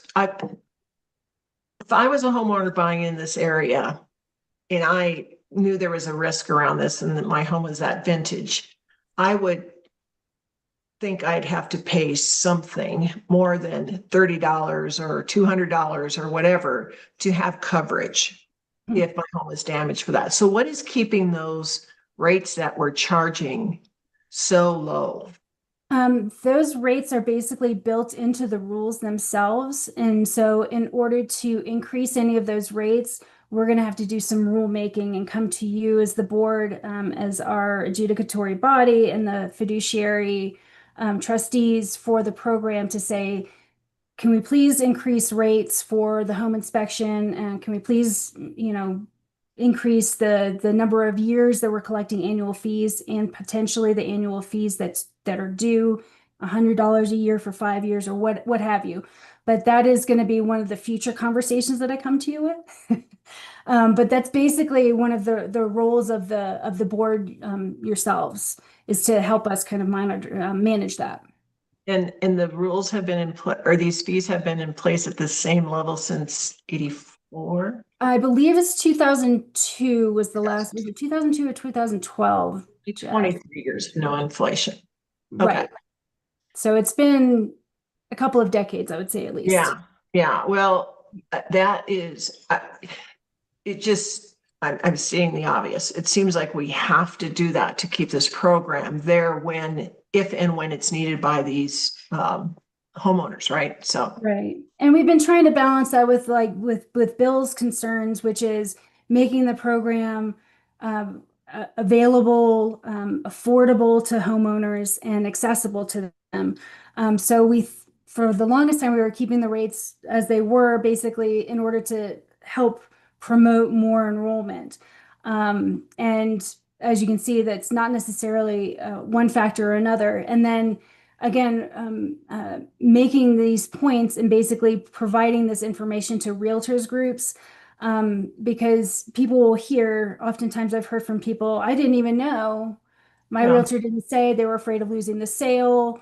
the current homeowners didn't want to tell the new homeowners that were involved in this program because people hear my home's over on mine. I don't want to buy that house, because the thought is, oh my gosh, there's this subsidence risk that's there. I don't know what to expect. Let's look at another house. So it's getting those realtors to kind of come along with us and say, hey, we're all in this together. There's this program that can really help provide some coverage and some benefits to these homeowners.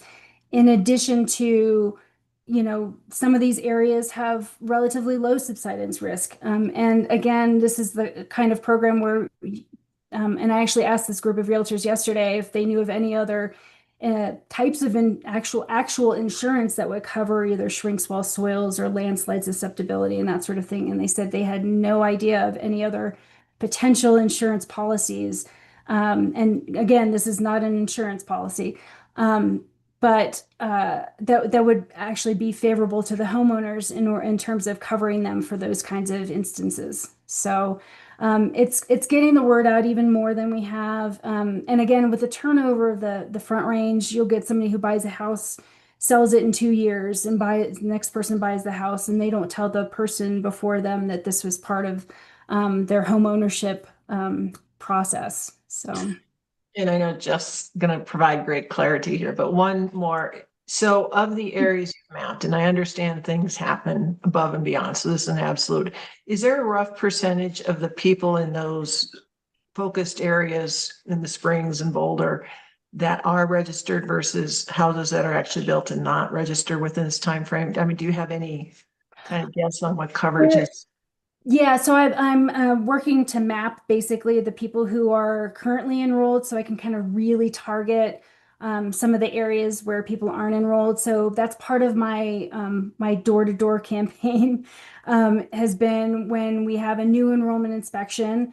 I do go out with the geotechnical engineers, and while they're conducting part of the home inspection, I'm going door to door and saying, hey, your neighbors are getting enrolled in this program.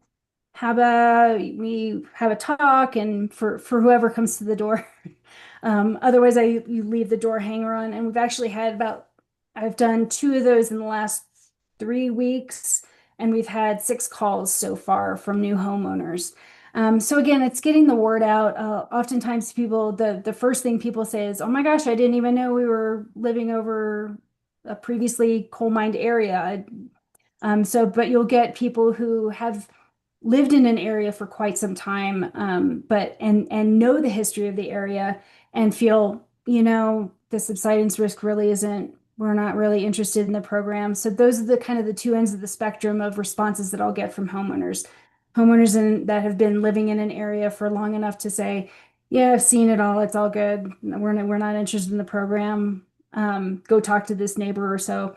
And then we'll talk to some newer homeowners who had no idea that when they bought their house 2-3 years ago, that the previous homeowners were enrolled and never told them. So that transfer process never happened. So we're really trying to fill that gap with the realtors saying, this isn't something to be necessarily scared of or worried about that you're going to necessarily lose the home sale, but just know that this program is out there to help. Good stuff. Thank you. Sure. This is Jeff Graves with Division. I thought I might just chime in and kind of address some of Mr. Baker's concerns. I think some of the things he brought up initially. One of the questions I think you had was in regards to the 1989 date and what information was available at the time. And I think it's important to note that in the process of developing the Mine Subsidence Protection Program, that process kind of began in 1986. And what occurred in development of the program for the state in anticipation of making our initial grant application to OSM was a risk evaluation within all of these communities that had potential for mine subsidence. And so we had a contractor at the time do risk assessments to address or kind of highlight areas that were high risk, medium risk, low risk, or no risk based on available mine maps. And so there was a significant amount of research and investigation that went into development of the program. And then in 1989, all of that information was made available publicly to municipalities and communities to plan, future land use based on. And so I think there was a significant amount of information that became available in 1989 as a result of developing the program. Certainly, one of the things that I think to address your concern, Mr. Baker, in regards to that 1989 date, is that's certainly something that can be addressed by the board to update the date to provide additional coverage for homes that were constructed, after 1989. I think those are some of the things that we can bring to you and, allow the board to make some decisions in regards to expanding coverage. If that makes sense to ensure that, homes that may or may not have had sufficient information at the time, to provide coverage now could be covered under that. So I think these are some of the things that we can address as we move forward. I think today, Deb's goal was really just to provide kind of a more in-depth overview and to address some of those questions that came up in the last board meeting. But I also wanted to just comment on Ms. Nelson's thoughts in terms of kind of projecting what we're seeing here in terms of enrollment cost versus inspection costs and interest earned, revenue to the fund. And I think Deb did a good job of highlighting kind of the trajectory we're on now. And that, when you look at this, there is a place for evaluating an increased cost for enrollments to ensure that we can make the funds sustainable into the future. And so I think that is one of the things that likely we will be bringing to the board to make a decision about, but we at least wanted to provide you with the information so that you can kind of make those projections on your own and you'll have sufficient information to make the evaluation in terms of how we should move forward. And we are also, as part of looking into or noticing the trend in terms of revenue generated, we're also looking into those expenses as it pertains to contractors, like you brought up, Mr. Baker, in terms of the costs that we're paying out to contractors and how can we lower those costs to help make the fund more sustainable. But I think we all know that there's likely going to be a need to increase those fees on homeowners to ensure sustainability into the future. But all these are things that I think we're just trying to prepare you with sufficient information so that when we get to the point of an ask, you'll have all the information to make an educated decision in terms of how to move forward with the program. So Jeff, my evaluation as I look at this is the program was developed in the 80s to protect homeowners and to repay homeowners for damage that may have incurred because of mining done previously that they were not aware of. So as we move forward and we look at the last 3 years, we're not paying homeowners anything. All we're doing is collecting revenue and we're paying out contractors.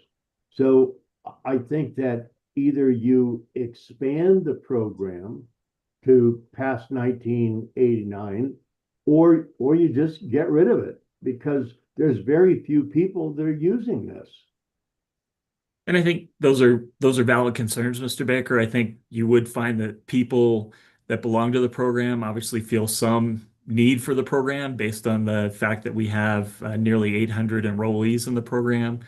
And while we may not be paying out claims on an annual basis, that confidence that if there is mine subsidence in someone's home in an area that, they're covered, they would have the ability to repair those damages on their home. So I think there's certainly value. I think there's also value in evaluating how we administer the program, which I think is the goal of what we're trying to do, is to provide the board with sufficient information to make some decisions in regards to maintaining and sustaining the program into the future in a way that does provide, benefit to those homeowners that have risk associated with their homes, because I think we still certainly have areas that have risk. And while we may not be paying claims out each year, that risk still remains for many homes in high subsidence risk areas. So, sure, Jeff, but 700 homes is not very many homes in the state of Colorado. I don't know what percentage that would be, but it's a very, very small percentage. So I'm saying either you expand the program to cover builds maybe even up to last year, or just get rid of the program because it's not covering very many homes. And there are And I no think plans. certainly, and I think those are things that we'd like to address as we move forward. And so I think we'll take that into consideration in terms of expanding the program and looking at making it more sustainable and potentially a greater benefit to more homeowners in those areas where we've got undermined homes. So Thank you. Thanks, Debbie. Thank you. I have a couple questions. One, it really is just up to our board to make decisions about increased enrollment fees, et cetera. There's no other state oversight, just us. We'll provide some recommendations, but it is up to the board to decide whether or not to accept those recommendations for either increasing the number of homes that can potentially be enrolled, as well as any sort of increases in fees.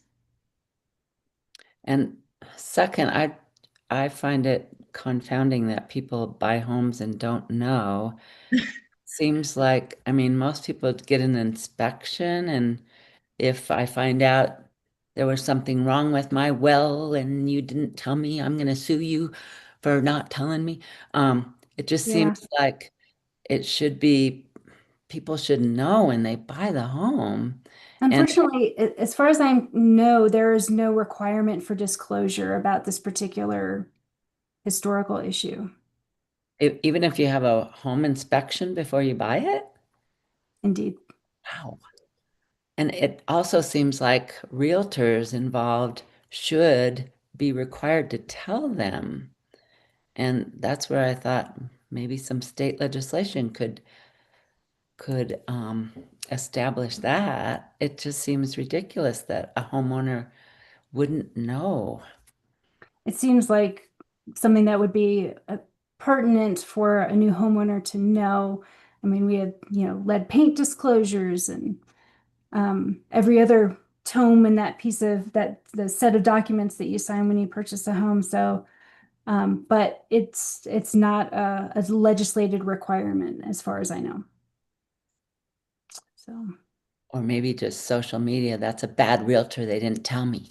But it just does seem like maybe it should be legislated to be required. But let's remember, this only covers homes before 1989.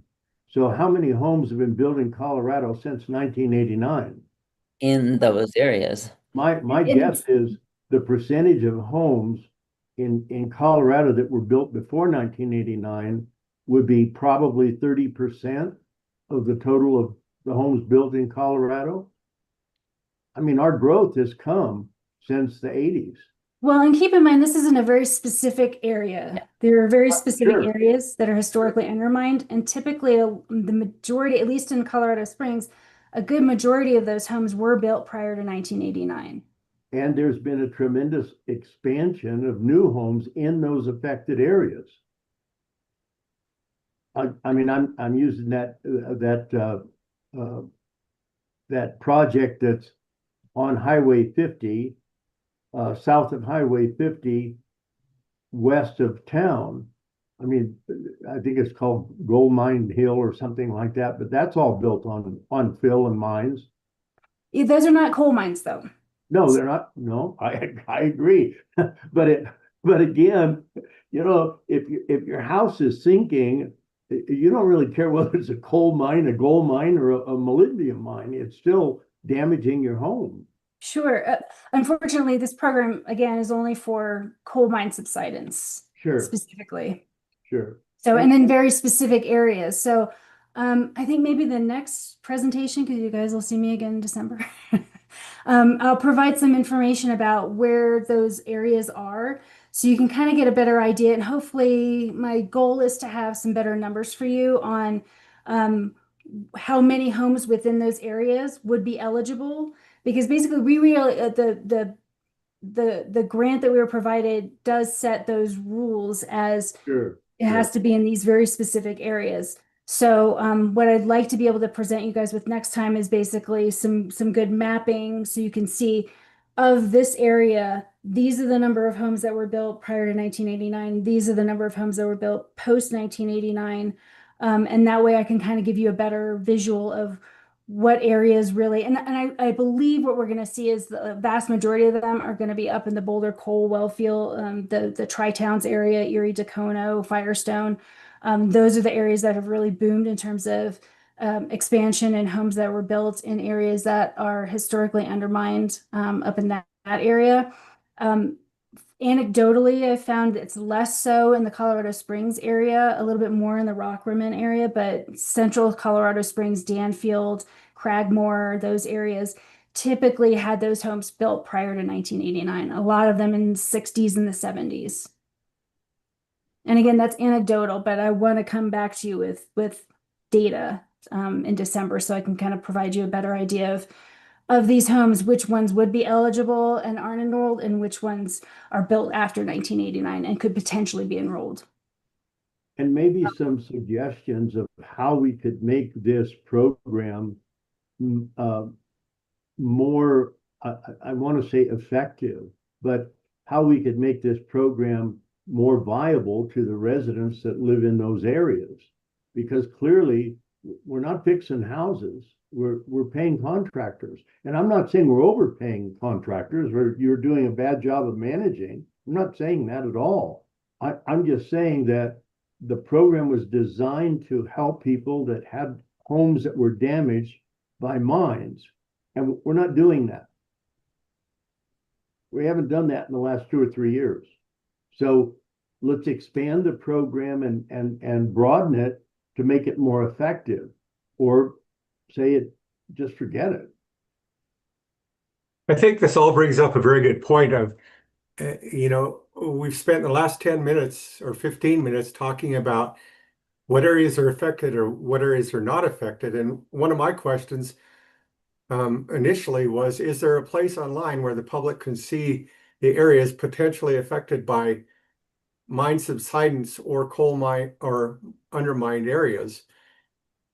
And then to even stretch it out a little bit, I think this whole mine subsidence idea is kind of false advertising, because we're not talking about all mine subsidence. We're talking about coal mine subsidence. And part of the time I hear it presented as mine subsidence, and part of the time I hear it as coal mine subsidence. And as a new homeowner in the Colorado Springs area, if I was, I'm not, how in the world would I know what took place in, the 70s or the 60s or the 80s as far as coal mining activity?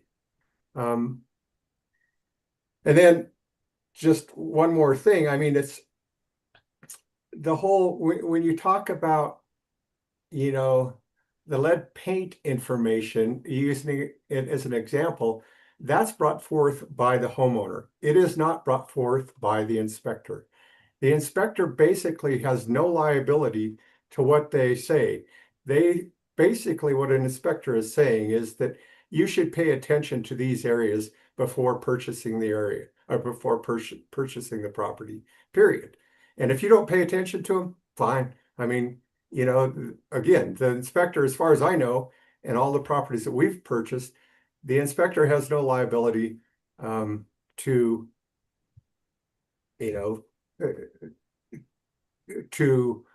what their statements are, basically. Absolutely. To answer your first question, we actually provide on the Mine Subsidence Protection Program website, and actually I can show you an example of one of the maps that we provide. Make this bigger. And you see this map with the red and the this a little bit bigger. Is the interactive map where I can put in my address and say, where am I located on that map? It's not, it provides the cross streets, but we don't have that capacity on the website right now. typically what we'll do is we'll have people call in when they're interested, and then I will run my background research and provide them with the information that they need. But in the Central Colorado Springs area, we're talking about just the areas in red that would be potentially covered in terms of the program itself. And then it's just currently just the homes that are built prior to 1989 within these areas. But then we also have other maps that show the Boulder Weld Coalfield area, as well as the Rock Rimmon area, all on the website in terms of being able to look this up and see where your home is located. But again, to your point about it not being, and to Ms. Nelson's point about it not being required or legislated, we don't necessarily have that capacity to say, thou shalt disclose this information. And it's really up to the individual homeowners themselves to provide that information. So without that more legislative leg to stand on, we're beholden to say, here's the information that we have available. We're happy to provide you with as much detailed information as you would like. However, there's no requirement for the disclosures themselves currently. Yeah, I think we're just, yeah, providing a PDF map is one thing, and that's nice. But providing, for me, as somebody who's done a boatload of geospatial analysis, I would never rely on that polygon ever, because I am not confident what the margin of error of the boundary of that polygon is. And so, and if it says, if I'm buying a $1 million house or whatever it is, I would want to be very, very well informed before I made the purchase. Absolutely. And then my last question is, what happens when the fund goes dry? Is the program just over? That's my belief. Once the program can no longer provide any sort of claim payouts, I don't know what that process would look like. I took this program over in April, and so I'm pretty well up to speed, but I've never actually broached that question of, well, what if this program is no longer sustainable and we can no longer provide claim payouts to the homeowners on a reasonable basis. So my assumption is that would be up to the board.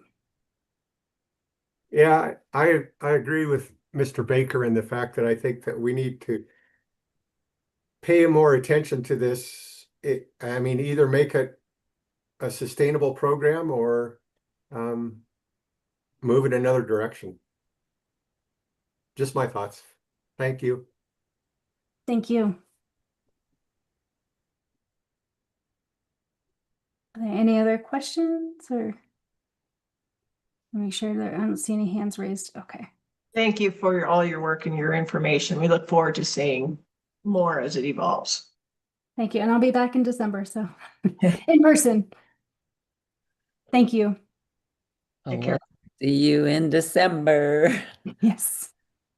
And I think we can move on to presentation by Jack Starner about Reclamation Award winners. Yeah. Madam Chair, I know that took a little bit of time, and that I think we're still doing good on time, but I just wanted to double check.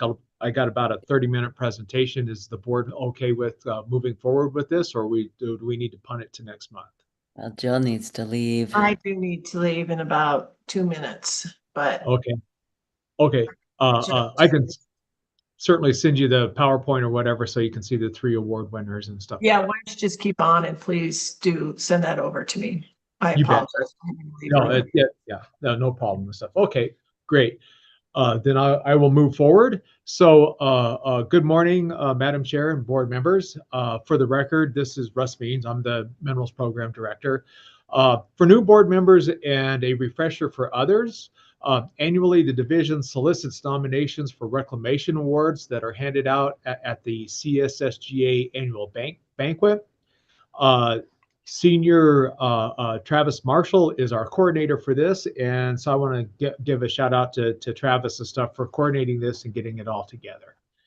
So Michael and I, as Michael alluded to earlier, as well as some staff, attended the annual luncheon yesterday and stuff for CSSGA. And this is an opportunity to highlight the good work that our operators do. I think it's nice for the board to see some positive reclamation at a board meeting and for the public to see it as well, rather than all the enforcement issues and other things and stuff that come before the board and stuff on a regular basis. So today, it is my honor and privilege to present to you three recipients of the 2025 Jack Starner Memorial Reclamation Awards. The award is sponsored by the Colorado Mined Land Reclamation Board and CSSGA, honoring unique or successful reclamation, overcoming technical obstacles, as well as community engagement by aggregate construction materials operations. It also recognizes efforts that further the collection and dissemination of information about successful reclamation techniques, public engagement, and community involvement at active mine sites, those in final reclamation, and those sites and stuff that have been recently released. So this award honors the memory of Jack Starner, who served on the Mined Land Reclamation Board and provided valuable guidance to the industry, local government, and environmental community in mined land reclamation. So with that, I am going to share a screen here, hopefully. There we go. Can everybody see that? Okay, great. All right. So with that, our first award goes to a county that overcomes, is it big enough for everybody? Yeah. So our first award goes to a county that overcame difficult site conditions to achieve favorable reclamation. The Ashbow Pit in Weld County is something popping up here. At the Ashbow Pit, the Weld County Road and Bridge crew successfully reclaimed 22.4 acres of a gravel pit to a native pasture grass for grazing and wildlife habitat. The mining operation started in 2006. They removed a hill of material from the 22.4 acres for the gravel that changed the contour of the parcel, creating a unique and challenging terrain for snow accumulation, ponding, changing winds, and the material that was left for the reestablishment of grasses to allow the property to continue to be used and utilized by livestock. So the seed mix created in August of 2013 included a native species that included native species that are typical of the northern Weld County area that are good for low moisture requirements, as well as being readily utilized by livestock and wildlife. This mix included buffalo grass, little blue stem, side oats, grama, blue grama, switchgrass, western wheatgrass, and sand-drop grasses as well. So the official reclamation process actually began in 2016. Over the next several years, Weld County and stuff addressed noxious weeds, in particular thistle, that had germinated in the gravel pit while the grasses were trying to get established. So they worked very hard and stuff to get that those weeds and stuff knocked down. And even with the drought-like conditions, frequent high winds, and grazing, that initial seeding was moderately successful, and on half of the gravel pit. So let me see if I can move here. So this is a copy of the award, and this kind of shows some of the conditions and stuff that they were working on and stuff there in northern Weld County. So in 2019, Weld County did request a release of the site. However, the landowner was not happy with the establishment of vegetation and believed it could be better. So cheatgrass had moved into the pit, and the wind had exposed rocks that the landowner was concerned about for his livestock and utilization of the property.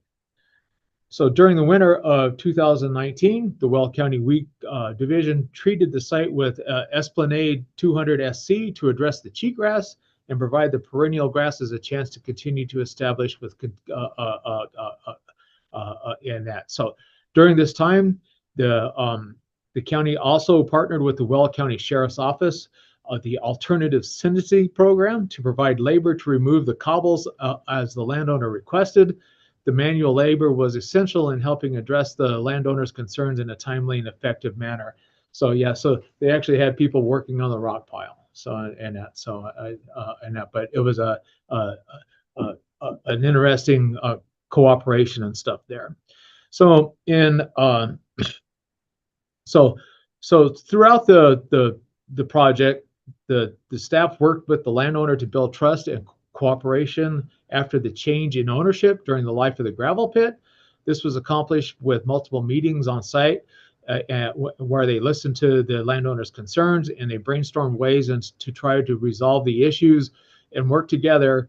And that so it became a good relationship that ultimately the ecosystem won out. And so in 2023, there was an additional reseeding at the direct response of the landowner and more herbicides and that. So the project successfully restored the site to native grasslands and enhanced both the landowner's utility and wildlife habitat. The area now supports a diverse range of species native to northeastern Colorado, contributing to the regional ecological resilience. So this is a good example of long-term commitment, interagency cooperation, and landowner engagement in the face of environmental and logistical adversity. So you can see some of the grasses and stuff that have come through on the site. And today, this is what the site looks like. So I think and stuff, they did a really great job. They worked with the landowner in that to overcome some issues and stuff there so that the landowner and stuff was happy and stuff with the reclamation that was completed. So with that, our second award goes out to a company that is no stranger to community engagement and outreach. Martin Marietta at their East Windsor pit is a newer pit. And I'll put this one up here. So, and that, like so many recent projects, mining is occurring in populated areas that naturally can create friction. So through collaboration and outreach to stakeholders, Martin Marietta designed their mining and reclamation plans to take into account their neighbors' concerns. Noise and traffic are always community concerns. Through the strategic placement of topsoil piles and processing equipment, noise mitigation was minimized to the adjacent landowners. Naturally occurring trees along the property lines were protected to provide visual impact mitigation as well. So to address truck traffic, the plans were modified to convey material to the east versus processing and crushing closer to neighbors. This also helped reduce the overall truck traffic on a common road. So the final reclamation configuration is for lined storage ponds, and these took into account the town of Windsor's future plans for a major thoroughfare, protection of riparian areas, as well as the Poudre Trail along the Cache-Laputa River. And I know we've had a few applications in front of the board where we talk about slurry walls and water retention facilities. And so these are some pictures and stuff of those exact things, this is exact type of project. As you can see, they've protected the trees and that slurry walls and stuff go around here. So that's what the finished project is not vegetated yet, but it's getting there. And this is the final grading and stuff in that for that project. So the Martin Marietta team worked diligently with the community to demonstrate that they're a vital part of the community and a good neighbor. Beyond the neighborhood meetings, Martin Marietta provides education to the community through community outreach programs. They participate in the following outreach programs in support of being a respectful mining operator and educating those in the industry. These include the Colorado Annual Summer Bike to Work Day, This is a way for the community to see reclamation efforts and beautification post-mining activities. The Michael Ray Lee Golf Foundation, which raises college scholarships for local athletes, fundraisers for Women's Place. They also are part of Bikes for Tykes and Touch a Truck. And employees support the Toys for Tots donations and stuff this Christmas for well. So congratulations is to go out to the East Windsor team and stuff for Martin Marietta. And our third award goes to a site that has dealt with some very difficult challenges, both from an engineering and reclamation perspective, as well as community engagement. So reclamation at the Pikeview Quarry, located just outside Colorado Springs, began in 2021 after the former quarry suffered a series of landslide incidents. Reclaiming the impacts of a nearly 120-year-old mining history with a 120-year-old mining history has been no small feat. Rebuilding and ensuring slope stability at the site has been at the forefront of reclamation efforts at the site. Using an engineered field method, the previously scarped hillsides of Pikeview have been reclaimed to a high-quality compacted slope.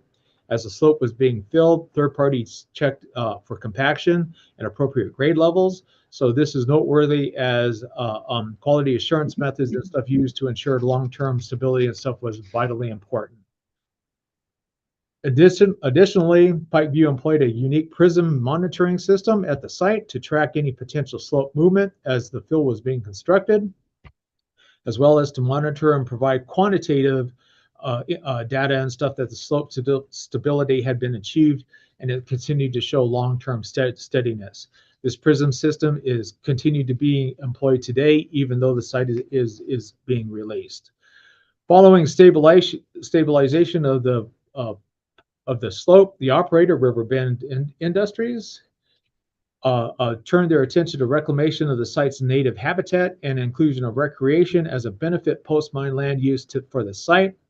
The slopes of all the backfilled and previously disturbed areas were matted and seeded with native vegetation, while various natural rock outcroppings were stabilized and left in place to serve as area for an array of wildlife species.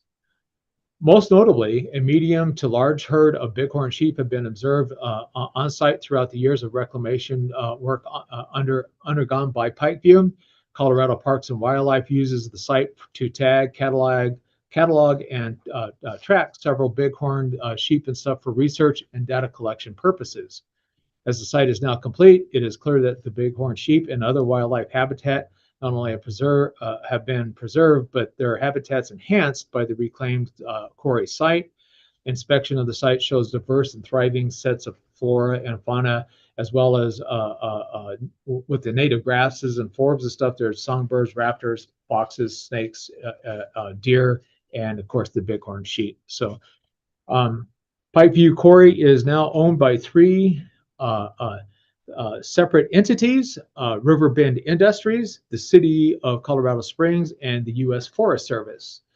Following final release of the Pikeview from the division's jurisdiction, property owned by Riverbends will be donated to the City of Colorado Springs. Throughout the years of reclamation work at Pikeview, Riverbend has taken extra initiative to work consistently and transparently with landowners and state agencies. The City of Colorado Springs and the U.S. Forest Service have sent representatives to accompany the division on numerous inspections over the years, and has in particular accompanied nearly every inspection in the last few years of reclamation.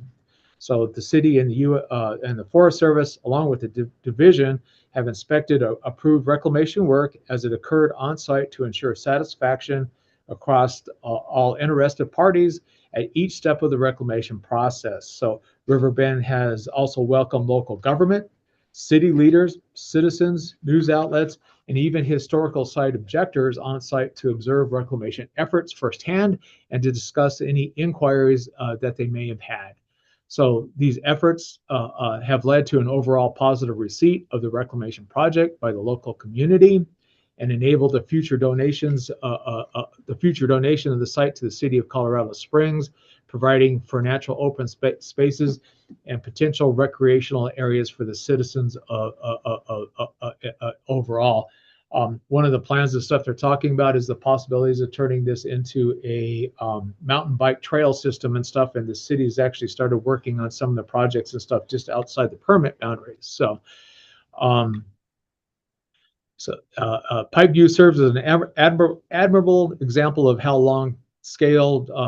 large-scale historic mining sites can not only be successfully reclaimed, but how they can exceed expectations and contribute to a positive outlook for the long-held mining legacy of the Front Range.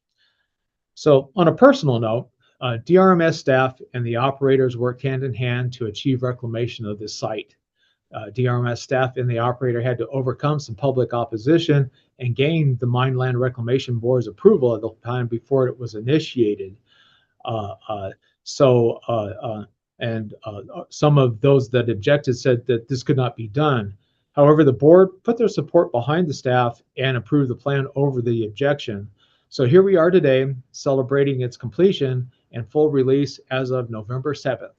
So I want to highlight this demonstrates what can be done with the solid work and commitment from the operator, their consultants and contractors, as well as division staff. So we will be putting this presentation on our website as well as on social media and stuff to highlight the positives and stuff that can occur and stuff through reclamation. And we salute all three recipients and stuff of the award. And like I said, you can see the final contours and that compared to where it was all at. And to end the program, there's some bighorn sheep and stuff in that. So having been out to the site multiple times, I was out there in July. The grasses and stuff out there were incredible. They were actually knee high in that. So they were really great. So we really appreciate that. So with that, I will stop sharing here. And go from there. I think we're good there. If there's any questions, comments, or anything and stuff, I'd be happy to answer those. Otherwise and stuff, that concludes my presentation. Thanks so much. It's nice to be ending on some positive notes. Yay, reclamation. Yeah. And just so you know, this is the actual award. This one's the one and stuff that goes to the county. I can't really see it really well and stuff in that, but it's really similar to the slides and stuff that we took that and stuff as a template. So, but we give them a nice plaque and stuff. And like I said, it's the public recognition as well as the positive PR and stuff, and that helps out this program. Thank you. And congratulations. Well, I don't think we have any public comment. Nope, we don't. Okay. And I'm guessing we don't have an exec session. That is correct.